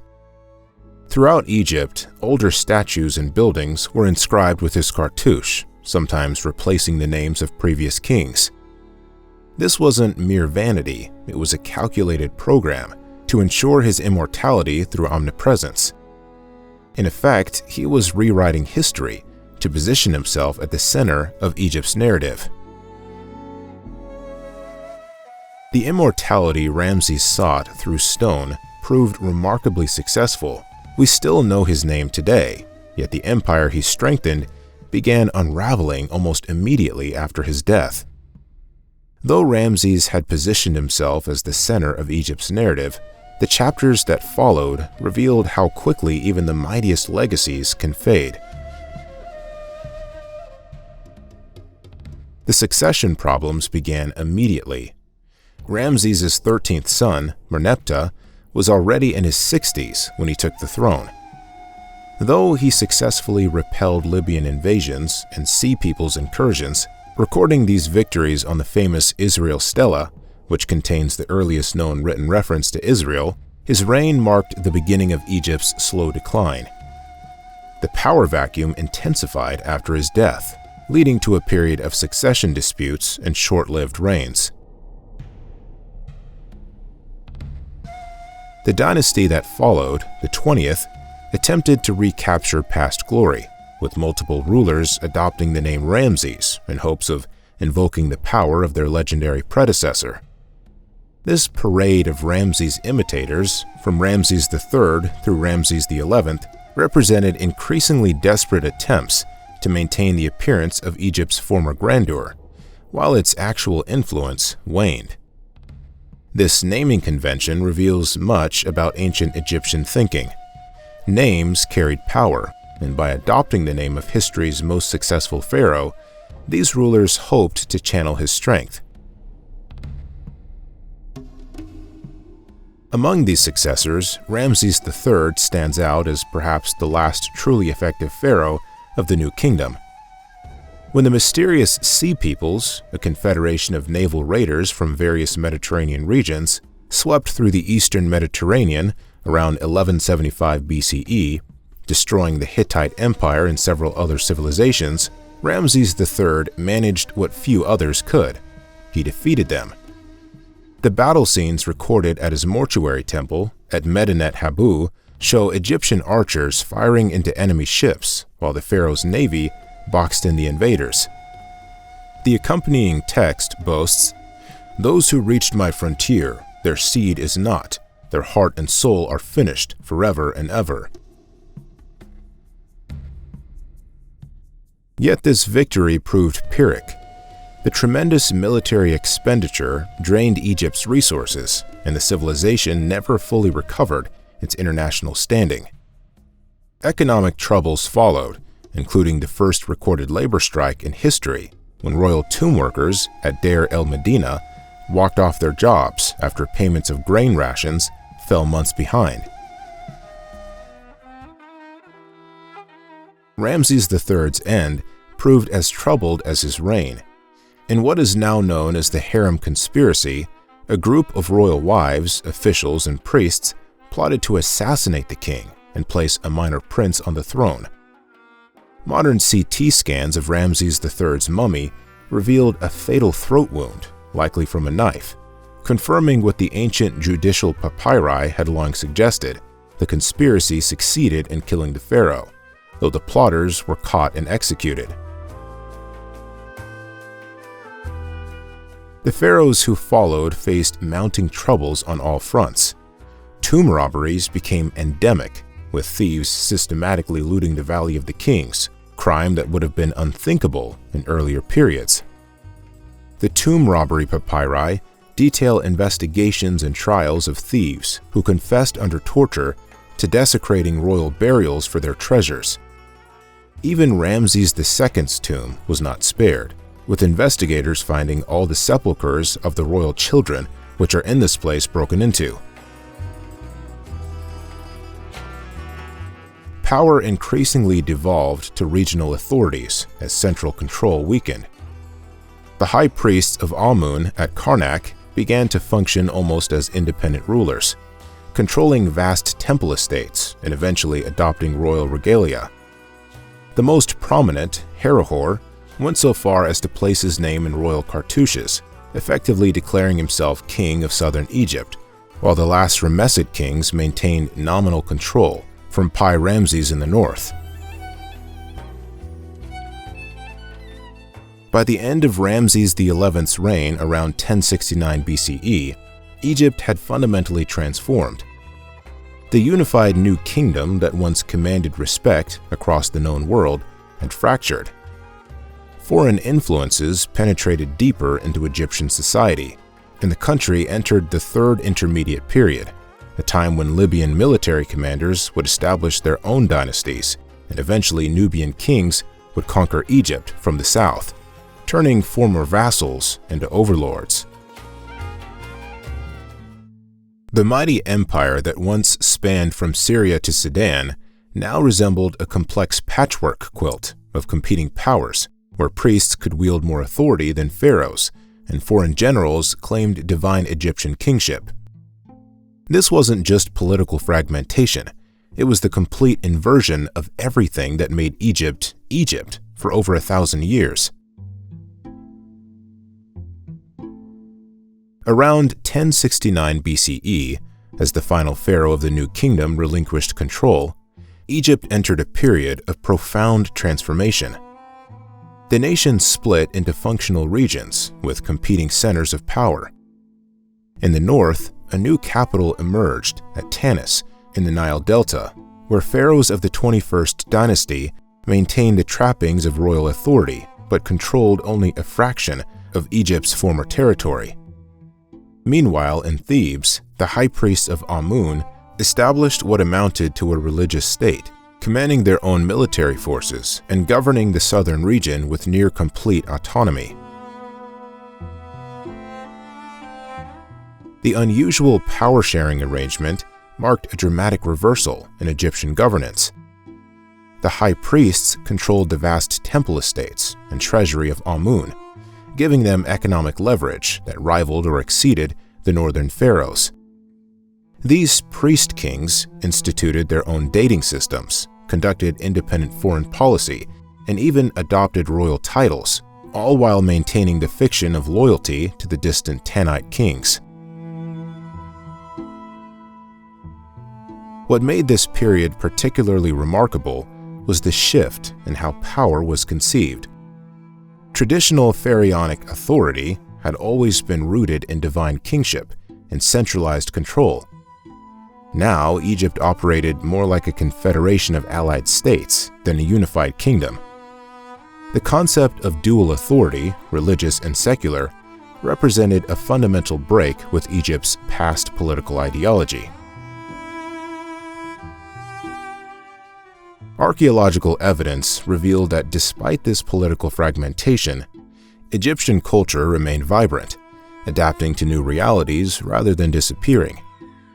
The royal necropolis at Tanis yielded extraordinary finds, including the tomb of Pharaoh Susinis I, a 21st dynasty ruler. Unlike the familiar golden splendor of Tutankhamun's burial, Susinis was interred in an exquisite silver sarcophagus, a metal more precious than gold in ancient Egypt due to its rarity. When Pierre Montet discovered this tomb in 1939, the world barely noticed, preoccupied with the outbreak of World War II.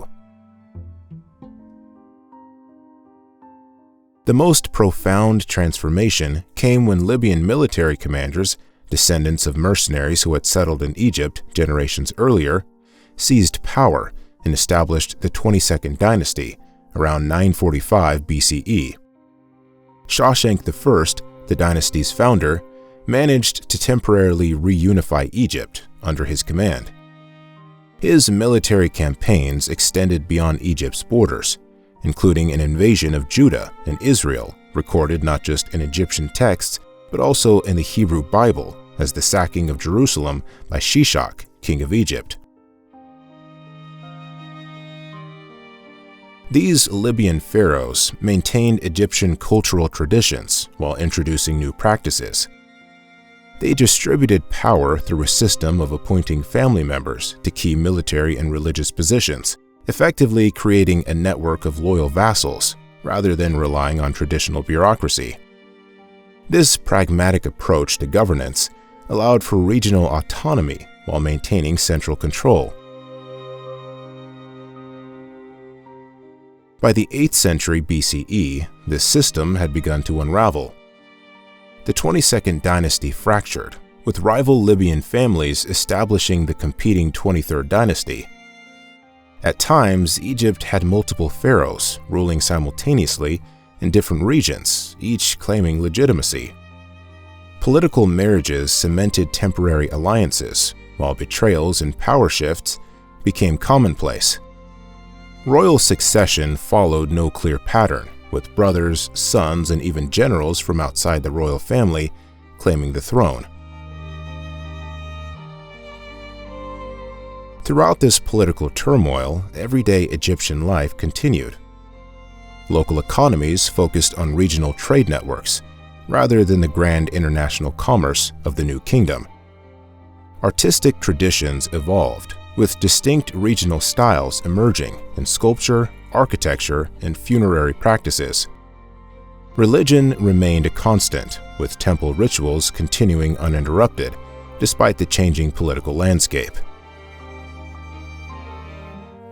As temple rituals continued uninterrupted during Egypt's political chaos, a powerful force was gathering strength far to the south. Beyond the First Cataract, beyond even the Second, the ancient kingdom of Kush was preparing to rewrite Egyptian history in the most unexpected way imaginable.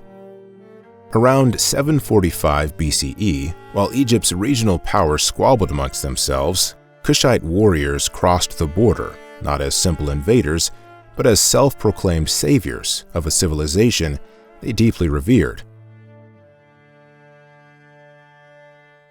The Kushite rulers of the 25th dynasty viewed their intervention not as a foreign conquest, but as a divine mission. King Paye, also called Payankei, the dynasty's founder, marched north with an army infused with religious purpose. His famous victory stela, discovered at Napata, reveals his motivations went beyond mere territorial ambition. When confronting Egyptian nobles, he expressed horror at their ritual impurity. They had entered his presence without proper purification, and worse, had neglected the sacred temples under their stewardship. "How can you stand in the house of Horus with unclean bodies?" Paye reportedly demanded of the Egyptian princes who surrendered to him. Unlike previous conquerors who looted Egypt's treasures, Paye insisted on maintaining ritual purity throughout his campaign. Before entering Memphis, he purified himself with water from the sacred lake and made offerings to the gods, demonstrating his commitment to Egyptian religious traditions. The Kushite kings had absorbed Egyptian culture for centuries. Their administration used hieroglyphic writing. They built pyramids, though smaller and steeper than Egypt's classic monuments, and they worshipped Egyptian deities. Their royal burial grounds of El Kuru and Nuri reveal a profound commitment to Egyptian funerary practices, modified with distinct Nubian elements. When they conquered Egypt, they didn't need to learn its culture. They were already practicing it. Paye's son, Shabaka, consolidated Kushite control and moved the administrative center to Thebes. He demonstrated his commitment to Egyptian traditions by collecting and preserving ancient religious texts. The famous Shabaka stone contained what he claimed was a copy of a worm-eaten papyrus from antiquity, preserving creation myths attributed to the Memphite priests of the earliest dynasties. The most celebrated Kushite pharaoh, Taharqa, ruled during Egypt's brief resurgence as a regional power.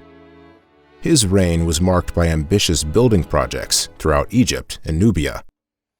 At Karnak, he constructed a magnificent colonnade with massive columns topped with papyrus capitals. At Kawa and Nubia, he built temples rivaling those in Egypt proper. Taharqa's monuments featured distinctive Kushite artistic elements, royal figures with muscular bodies, broad shoulders, and strong facial features that departed from traditional Egyptian royal portraiture. The Kushite pharaohs revitalized Egyptian architecture on a scale not seen since Ramses II. Archaeological evidence shows they restored neglected temples, reconstructed damaged monuments, and revived artistic workshops.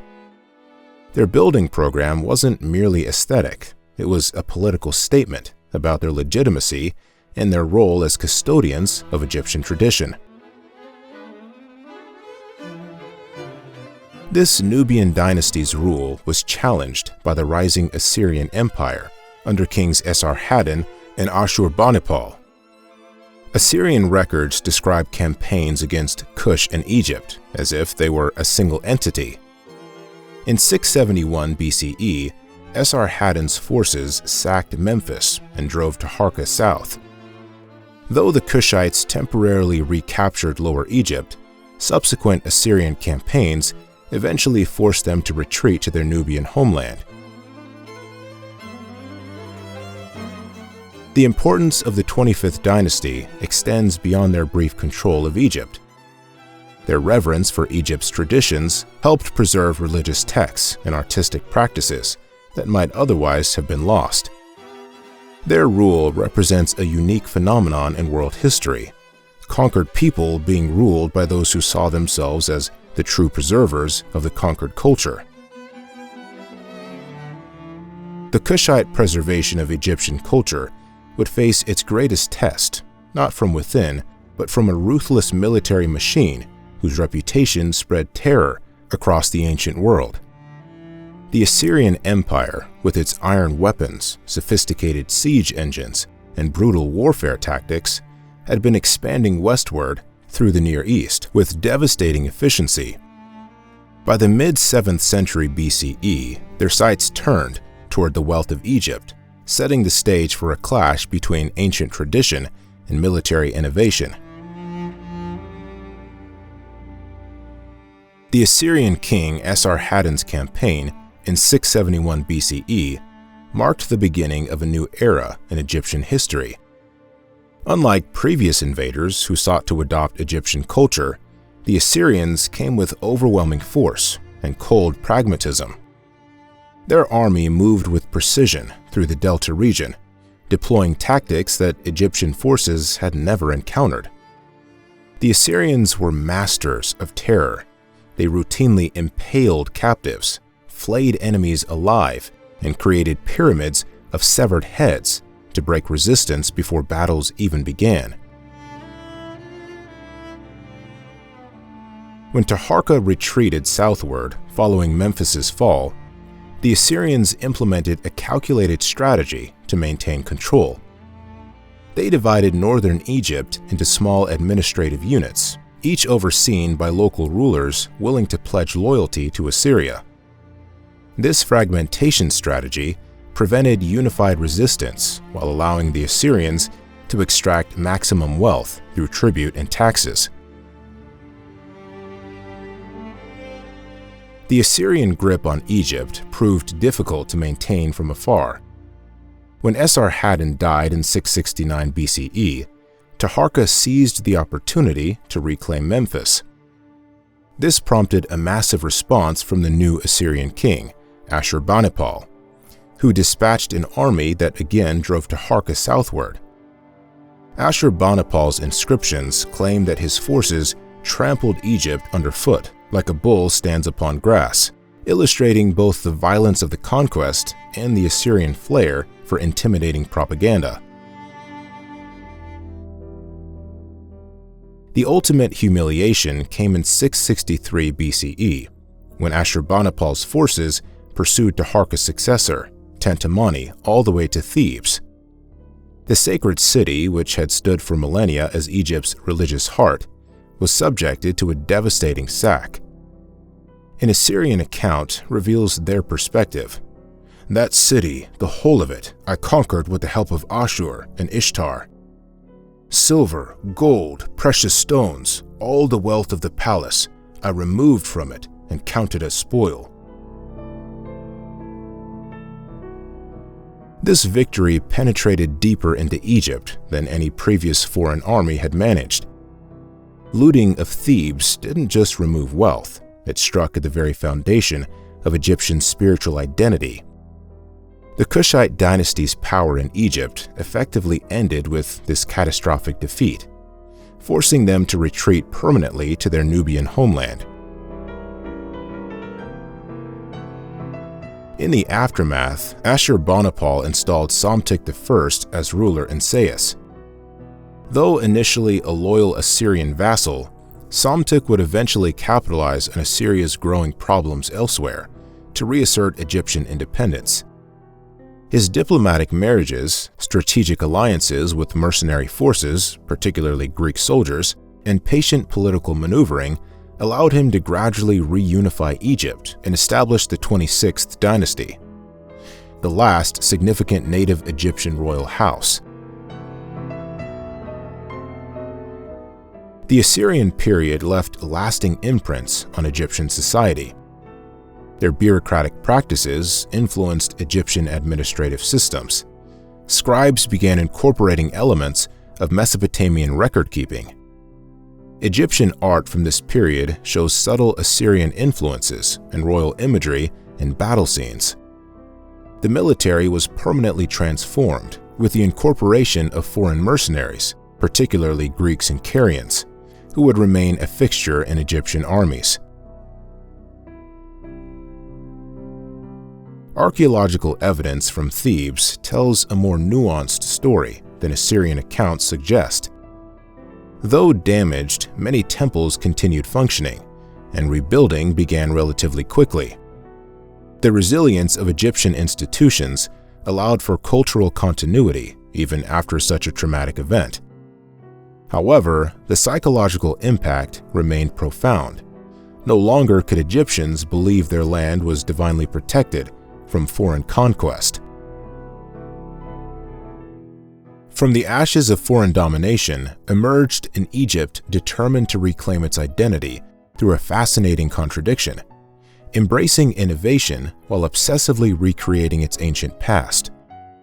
The ruins of Thebes would give way to something unexpected, a cultural rebirth that borrowed equally from Egypt's golden age and the new international world order. Psamtik I, once an Assyrian puppet, transformed himself into Egypt's savior. After securing control of the Delta region around 664 BCE, he gradually expanded southward, ultimately reunifying the fractured nation. His masterstroke came through diplomacy rather than conquest. He sent his daughter Nitocris to Thebes, where she was adopted by the powerful divine adoratrice of Amun, effectively merging the northern royal line with the southern religious authority. The 26th dynasty rulers engineered what historians call the Sate Renaissance, named after their capital at Sais. This wasn't merely political restoration, but a deliberate cultural revival. Palace artisans studied thousand-year-old tomb reliefs, copying their styles with remarkable precision. Scribes painstakingly recovered ancient texts and religious formulas. New temple architecture mimicked Old Kingdom proportions and layouts, creating an illusion of timeless continuity, even as the world around Egypt transformed.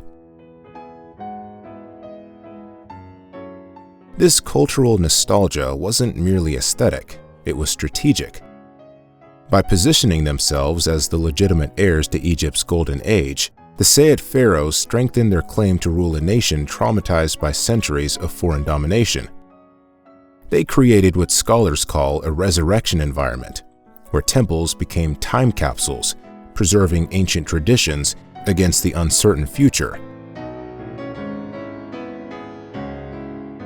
Yet paradoxically, this was also Egypt's most internationally connected era. Greek mercenaries and traders established permanent settlements, especially at Naucratis in the western delta, granted special status by Pharaoh Ramses II around 570 BCE. This first authorized Greek colony became a bustling commercial hub where Mediterranean merchants exchanged olive oil and wine for Egyptian grain and papyrus. Archaeological excavations have unearthed thousands of Greek pottery fragments alongside Egyptian artifacts, revealing vibrant cultural exchange.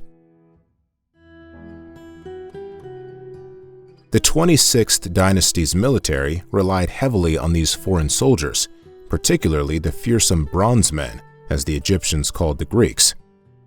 They received land grants, established families, and gradually integrated into Egyptian society.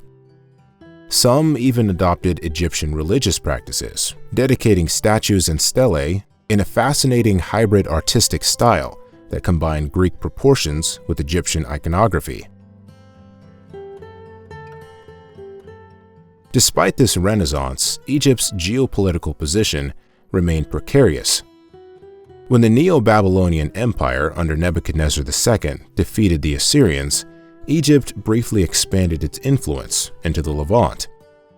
Pharaoh Necho II even launched ambitious projects, including an attempt to connect the Nile to the Red Sea with a canal system, a remarkable engineering feat that would only be completed centuries later.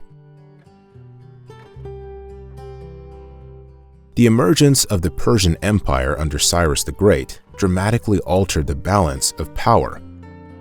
Pharaoh Ramses II navigated these dangerous waters with remarkable diplomatic skill, forming alliances with Greek city-states and Lydian king Croesus to counter Persian expansion.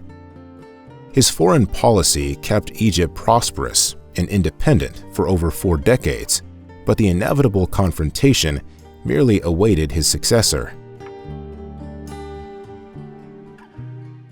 In 525 BCE, Persian king Cambyses II invaded Egypt, defeating Pharaoh Psamtik III at the Battle of Pelusium. Egyptian sources claim Cambyses employed psychological warfare, placing cats, sacred animals to Egyptians, in front of his army, knowing Egyptian soldiers would hesitate to fire arrows for fear of harming the revered creatures. While likely exaggerated, this story reflects the cultural clash between Egyptian religious sensibilities and foreign pragmatism. The Persian conquest established the 27th dynasty, the first entirely foreign ruling house.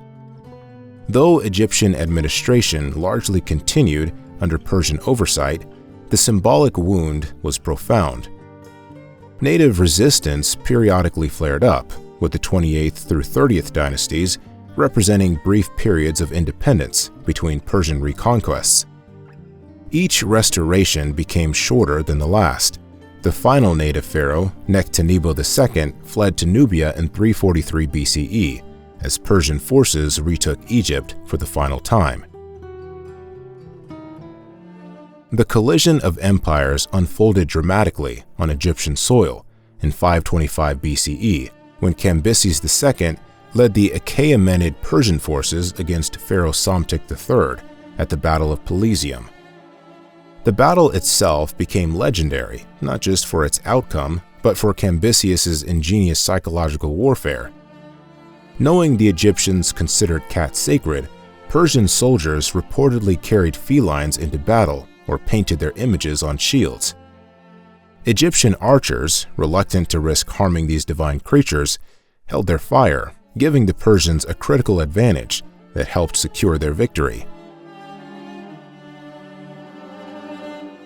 Upon conquering Egypt, Cambyses didn't simply impose Persian customs.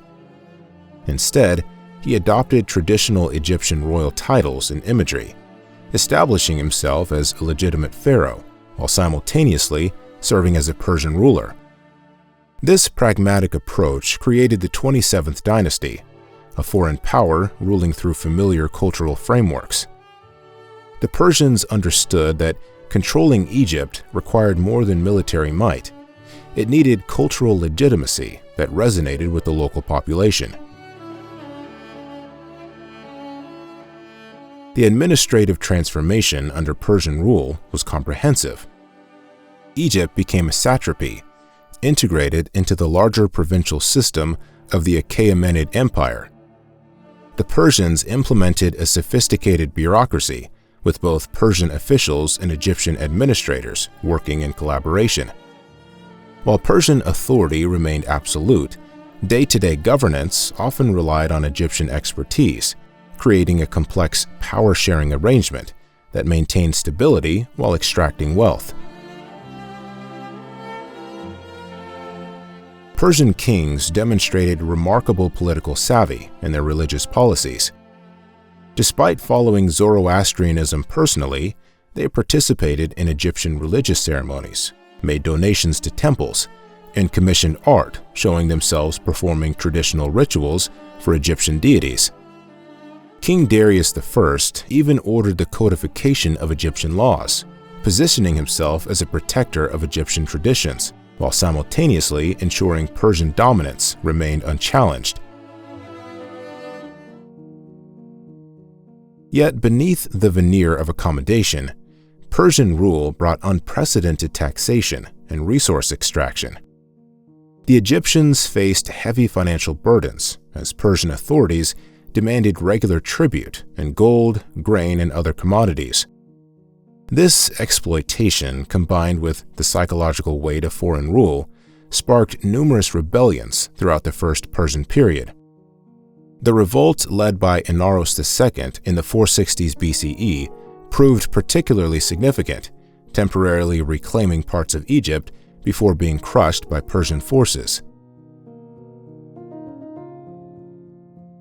The Egyptian dream of independence finally materialized in 404 BCE, when, taking advantage of internal struggles within the Persian Empire, native leaders established the 28th through 30th dynasties. This brief renaissance of local rule lasted 60 years, with pharaohs like Nectanebo I investing heavily in temple construction and cultural revival. They sought to erase the memory of Persian domination while strengthening Egypt's defenses against the inevitable return of foreign powers. The Second Persian Conquest in 343 BCE under Artaxerxes III revealed the empire's diminishing patience with Egyptian resistance. Unlike the more accommodating approach of earlier Persian rule, this occupation brought harsh repression. Persian forces systematically looted temples, imposed crippling financial penalties, dismantled defensive fortifications, and executed resistance leaders. The Egyptian priesthood, once courted by Persian rulers, now faced direct attacks on their authority and resources, deepening Egyptian resentment. Persian authority faltered just 8 years later, when Alexander the Great's Macedonian army swept through the Persian Empire. When he reached Egypt in 332 BCE, Alexander encountered little resistance. Instead, many Egyptians welcomed him as a liberator from Persian oppression. The priests at the Siwa Oasis Oracle declared Alexander a son of Amun, granting him divine legitimacy that even the Persians had never fully achieved. This religious endorsement transformed Alexander from conqueror to divinely sanctioned ruler in Egyptian eyes. Alexander's divine endorsement from Egyptian priests marked just the beginning of his transformation of Egypt.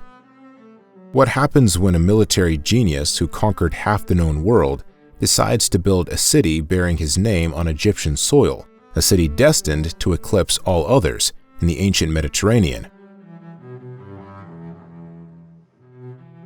Alexander's vision for Egypt went far beyond mere conquest. In 331 BCE, after his divine coronation at Memphis as pharaoh, he made a monumental decision that would shape the Mediterranean world for millennia. He ordered the foundation of Alexandria on a strategic strip of land between Lake Mareotis and the Mediterranean Sea, a location carefully chosen for its natural harbor and defensive advantages. The legendary architect Dinocrates of Rhodes designed the city following a Hellenistic grid pattern, with wide boulevards and distinct quarters for different ethnic groups. Alexandria quickly became Alexander's crown jewel in Egypt, a visible manifestation of his policy of cultural fusion. The city featured distinct Greek, Egyptian, and Jewish quarters, creating one of history's first truly multicultural metropolises. This wasn't merely a practical arrangement. It reflected Alexander's broader philosophy of unifying Eastern and Western traditions, what historians now call his policy of homonoia, concord or unity. While embracing his role as a traditional pharaoh, Alexander simultaneously instituted administrative reforms that blended Macedonian efficiency with Egyptian bureaucratic traditions. He appointed the Greek Cleomenes of Naucratis as financial administrator, while maintaining Egyptian officials in local positions, a sophisticated balancing act that prevented the kind of cultural friction that had undermined Persian rule. Alexander understood that effective governance required both cultural sensitivity and pragmatic organization. Unlike previous conquerors, Alexander demonstrated extraordinary religious tolerance. He participated in Egyptian ceremonies at Memphis and made offerings at temples throughout Egypt. His political genius showed in his ability to appear authentically Egyptian to Egyptians while remaining Macedonian to his armies.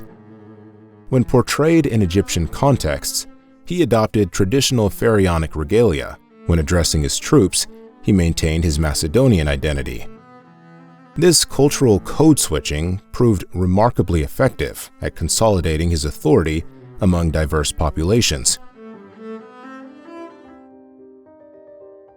After establishing Alexandria and setting Egypt's administration in motion, Alexander departed in the spring of 331 BCE to continue his campaign against Persia. He would never return to Egypt. Over the next 8 years, his conquests stretched to the borders of India, creating one of history's largest empires. When fever claimed his life in Babylon in June 323 BCE, his empire faced immediate succession crises. His generals, the Diadochi or successors, began fighting for control of different regions. The Battle of Egypt was particularly significant. Ptolemy, one of Alexander's most trusted generals and childhood friend, outmaneuvered his rivals through a bold act. He hijacked Alexander's funeral cortege, which was traveling to Macedonia, and brought the conqueror's embalmed body to Egypt. By controlling Alexander's remains, Ptolemy legitimized his claim to Egypt and declared himself satrap, governor. By 305 BCE, he had proclaimed himself King Ptolemy I Soter, founding the Ptolemaic Dynasty that would rule for nearly 3 centuries. Under Ptolemy I and his descendants, Alexandria flourished as the intellectual and commercial center of the Hellenistic world. The city's crowning achievements included the Lighthouse of Pharaohs, one of the 7 wonders of the ancient world, and the Great Library of Alexandria, which housed hundreds of thousands of scrolls in its quest to collect all the world's knowledge. The Ptolemies also established the Museion Museum, history's first research institute, which attracted scholars like Euclid, Archimedes, and Eratosthenes. The magnificent monuments of Alexandria tell only half the story of Ptolemaic Egypt. Beneath the veneer of cultural achievement lay a royal family whose bloodline grew increasingly tangled with each generation. Greek monarchs who adopted Egyptian customs in public while plotting against each other in private, creating palace intrigues that would make even modern soap operas seem tame by comparison. When Ptolemy I formally crowned himself pharaoh in 305 BCE, he established more than just another dynasty. He created a hybrid cultural system that would dominate the Mediterranean for centuries. The Ptolemies were masterful cultural chameleons, presenting themselves as legitimate pharaohs to their Egyptian subjects, while maintaining their Greek identity among fellow Hellenes. They funded massive temple complexes throughout Egypt, including the spectacular Temple of Horus at Edfu and the Temple of Hathor at Dendera, where traditional Egyptian religious iconography flourished, alongside subtle Greek influences in architectural details. The dynasty's most shocking practice was their adoption of sibling marriage, previously unthinkable in Greek culture, but familiar in ancient Egyptian royal tradition. Beginning with Ptolemy II, who married his full sister Arsinoe II, this practice continued for generations, ostensibly to preserve the purity of royal blood. Far from strengthening the dynasty, these unions produced increasingly unstable rulers. The later Ptolemies suffered from genetic disorders and volatile temperaments, exacerbating the palace conspiracies and familial violence that became their hallmark. Court life in Ptolemaic Alexandria operated with breathtaking brutality. Mothers plotted against sons, brothers assassinated brothers, and wives eliminated husbands with calculated precision. Ptolemy IV had his mother Berenice II murdered. Later, Ptolemy VIII celebrated his return to power by dismembering his nephew and sending the pieces to his sister wife Cleopatra II as a birthday gift. These weren't aberrations, but typical of the dynasty's bloody internal politics. Despite this dysfunction, the Ptolemies transformed Alexandria into an intellectual powerhouse unmatched in the ancient world.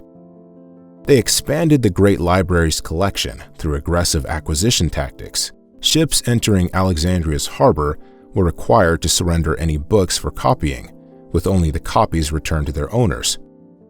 The library attracted mathematicians like Eratosthenes, who accurately calculated Earth's circumference, and Euclid, whose elements became the foundation of geometry for 2 millennia.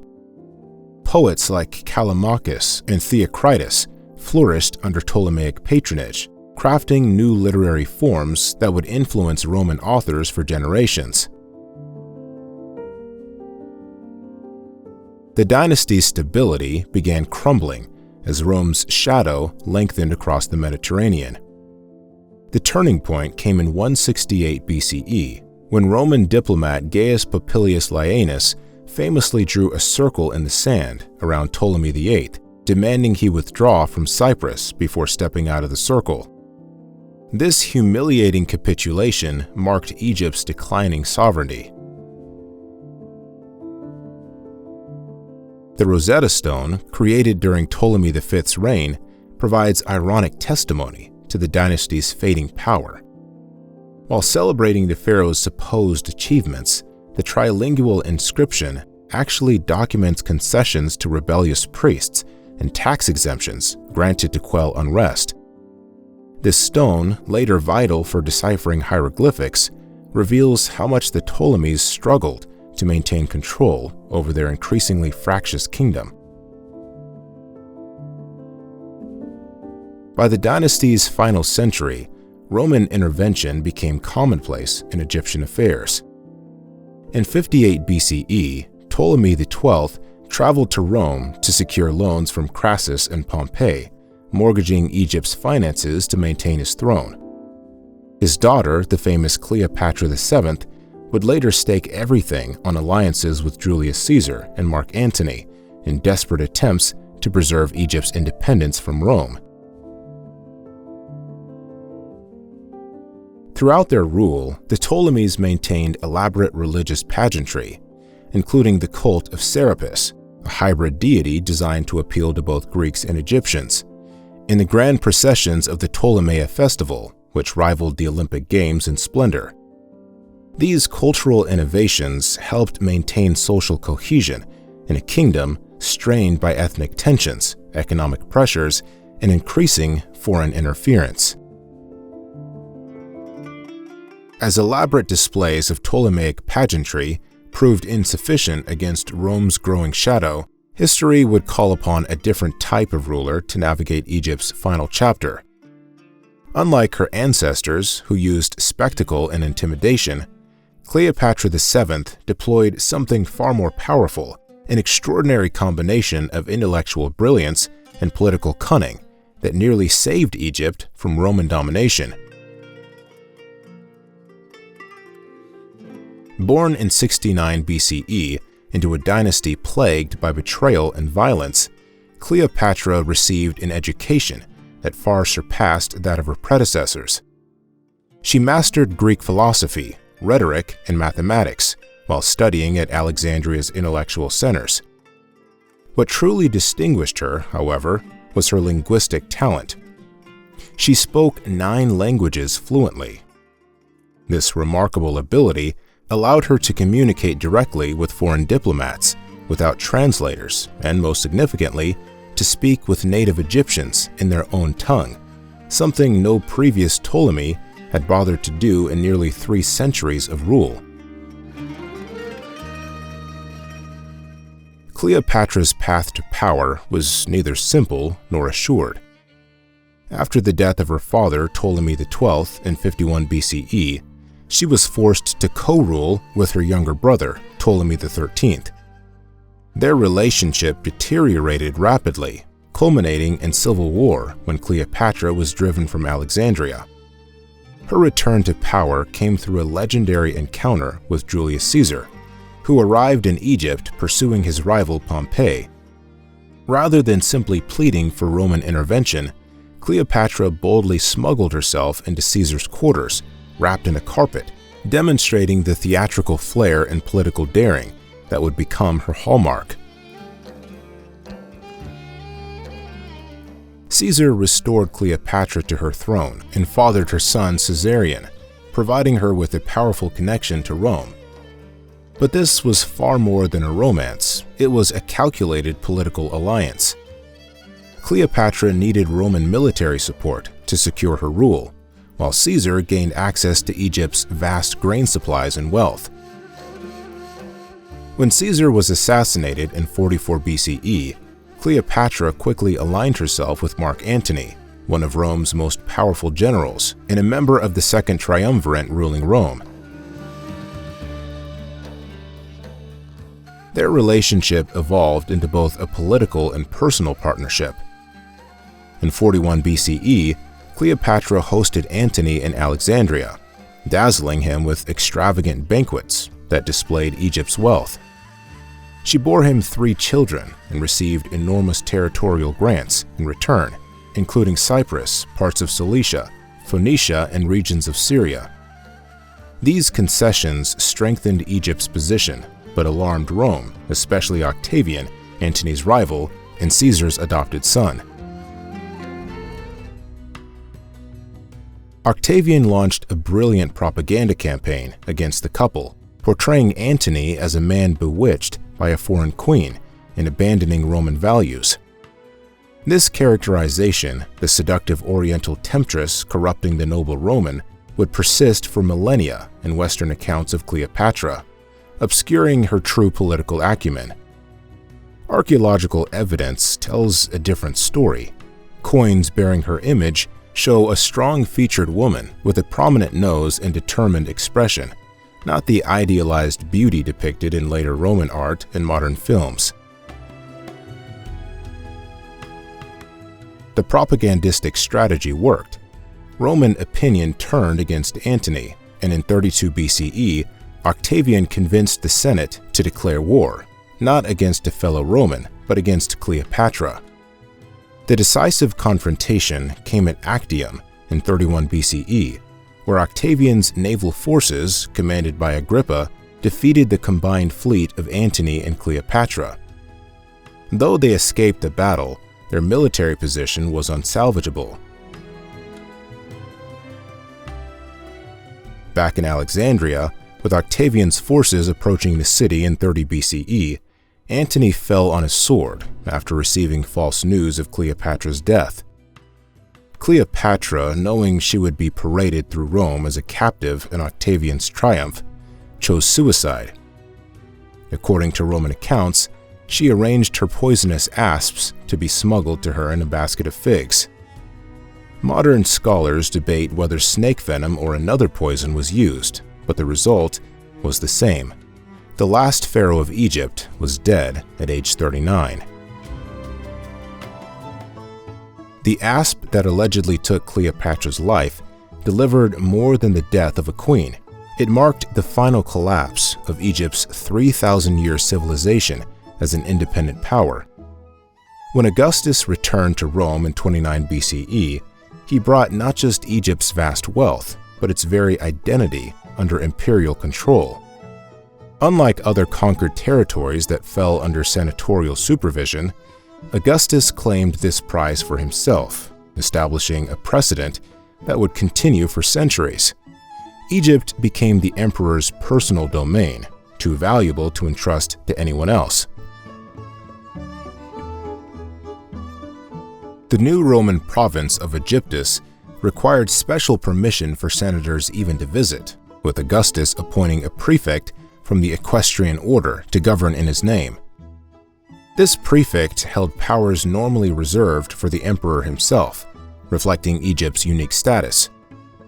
The first prefect, Cornelius Gallus, installed a garrison in Alexandria and methodically extinguished remnants of Ptolemaic resistance, establishing Roman dominance while simultaneously commemorating his achievements in hieroglyphic inscriptions, adopting the very symbols of the civilization he helped subjugate. Egypt's extraordinary architectural fertility made it indispensable to Rome.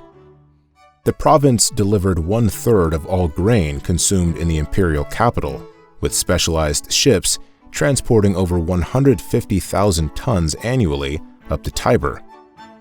This economic lifeline was so crucial that Augustus established a military unit dedicated solely to guarding the grain shipments. When Emperor Vespasian seized power in 69 CE, he secured control of Egypt first, knowing that whoever controlled its grain could starve Rome into submission. Roman engineering transformed the landscape with new canals, irrigation systems, and agricultural technologies that maximized production. The Fayum region, already productive under the Ptolemies, expanded dramatically as Roman hydraulic expertise turned marginal lands into verdant fields. This intensification came at a cost. Egyptian farmers bore crushing tax burdens, with some villages abandoning their homes rather than face Roman tax collectors. Perhaps most striking was how Roman emperors embraced pharaonic imagery while simultaneously dismantling Egyptian independence. Temple walls at Dendera, Esna, and Philae show Roman emperors performing traditional offering rituals, their names enclosed in royal cartouches. At Kom Ombo, Emperor Tiberius appears in the classic pharaonic stance, 1 foot forward, arms rigid, wearing the double crown, a scene indistinguishable from those carved 2,000 years earlier. The temple at Dendur, now in New York's Metropolitan Museum, bears hieroglyphics praising Augustus as son of Ra, lord of the two lands. Alexandria remained the intellectual centerpiece of the Mediterranean world, where cultures collided and transformed each other. Greek philosophers debated alongside Jewish theologians like Philo, while Egyptian priests maintained ancient traditions, even as their script became increasingly restricted to temple contexts. The city's famous library continued to attract scholars, though it never fully recovered from damage sustained during Caesar's Alexandrian War. Roman officials, Greek merchants, and Egyptian craftsmen created a cosmopolitan society unlike anywhere else in the ancient world. The traditional religious landscape gradually shifted as Greek and Latin replaced Egyptian in official contexts. While temple construction continued under early Roman rule, particularly during the reigns of Caligula and Nero, Christianity's growth gradually eroded ancient practices. By the late 4th century CE, when Emperor Theodosius banned pagan worship, many temples had already fallen into disuse. The Temple of Isis at Philae stood as the last functioning Egyptian temple until 537 CE, when Justinian finally ordered its closure. While Rome brought administrative efficiency through standardized weights, measures, and currency, they simultaneously introduced systematic exploitation. The province was divided into approximately 40 administrative districts, each meticulously documented through census records and tax assessments. Romans viewed Egypt primarily as a resource to be extracted, with little interest in cultural preservation beyond what served imperial propaganda. Egypt's story is one of resilience. For 3,000 years, it adapted, absorbing invaders, mastering new tools, and blending cultures, while staying uniquely Egyptian. Its secret? Adapting without losing identity. Subscribe for more timeless lessons and check out our past episodes.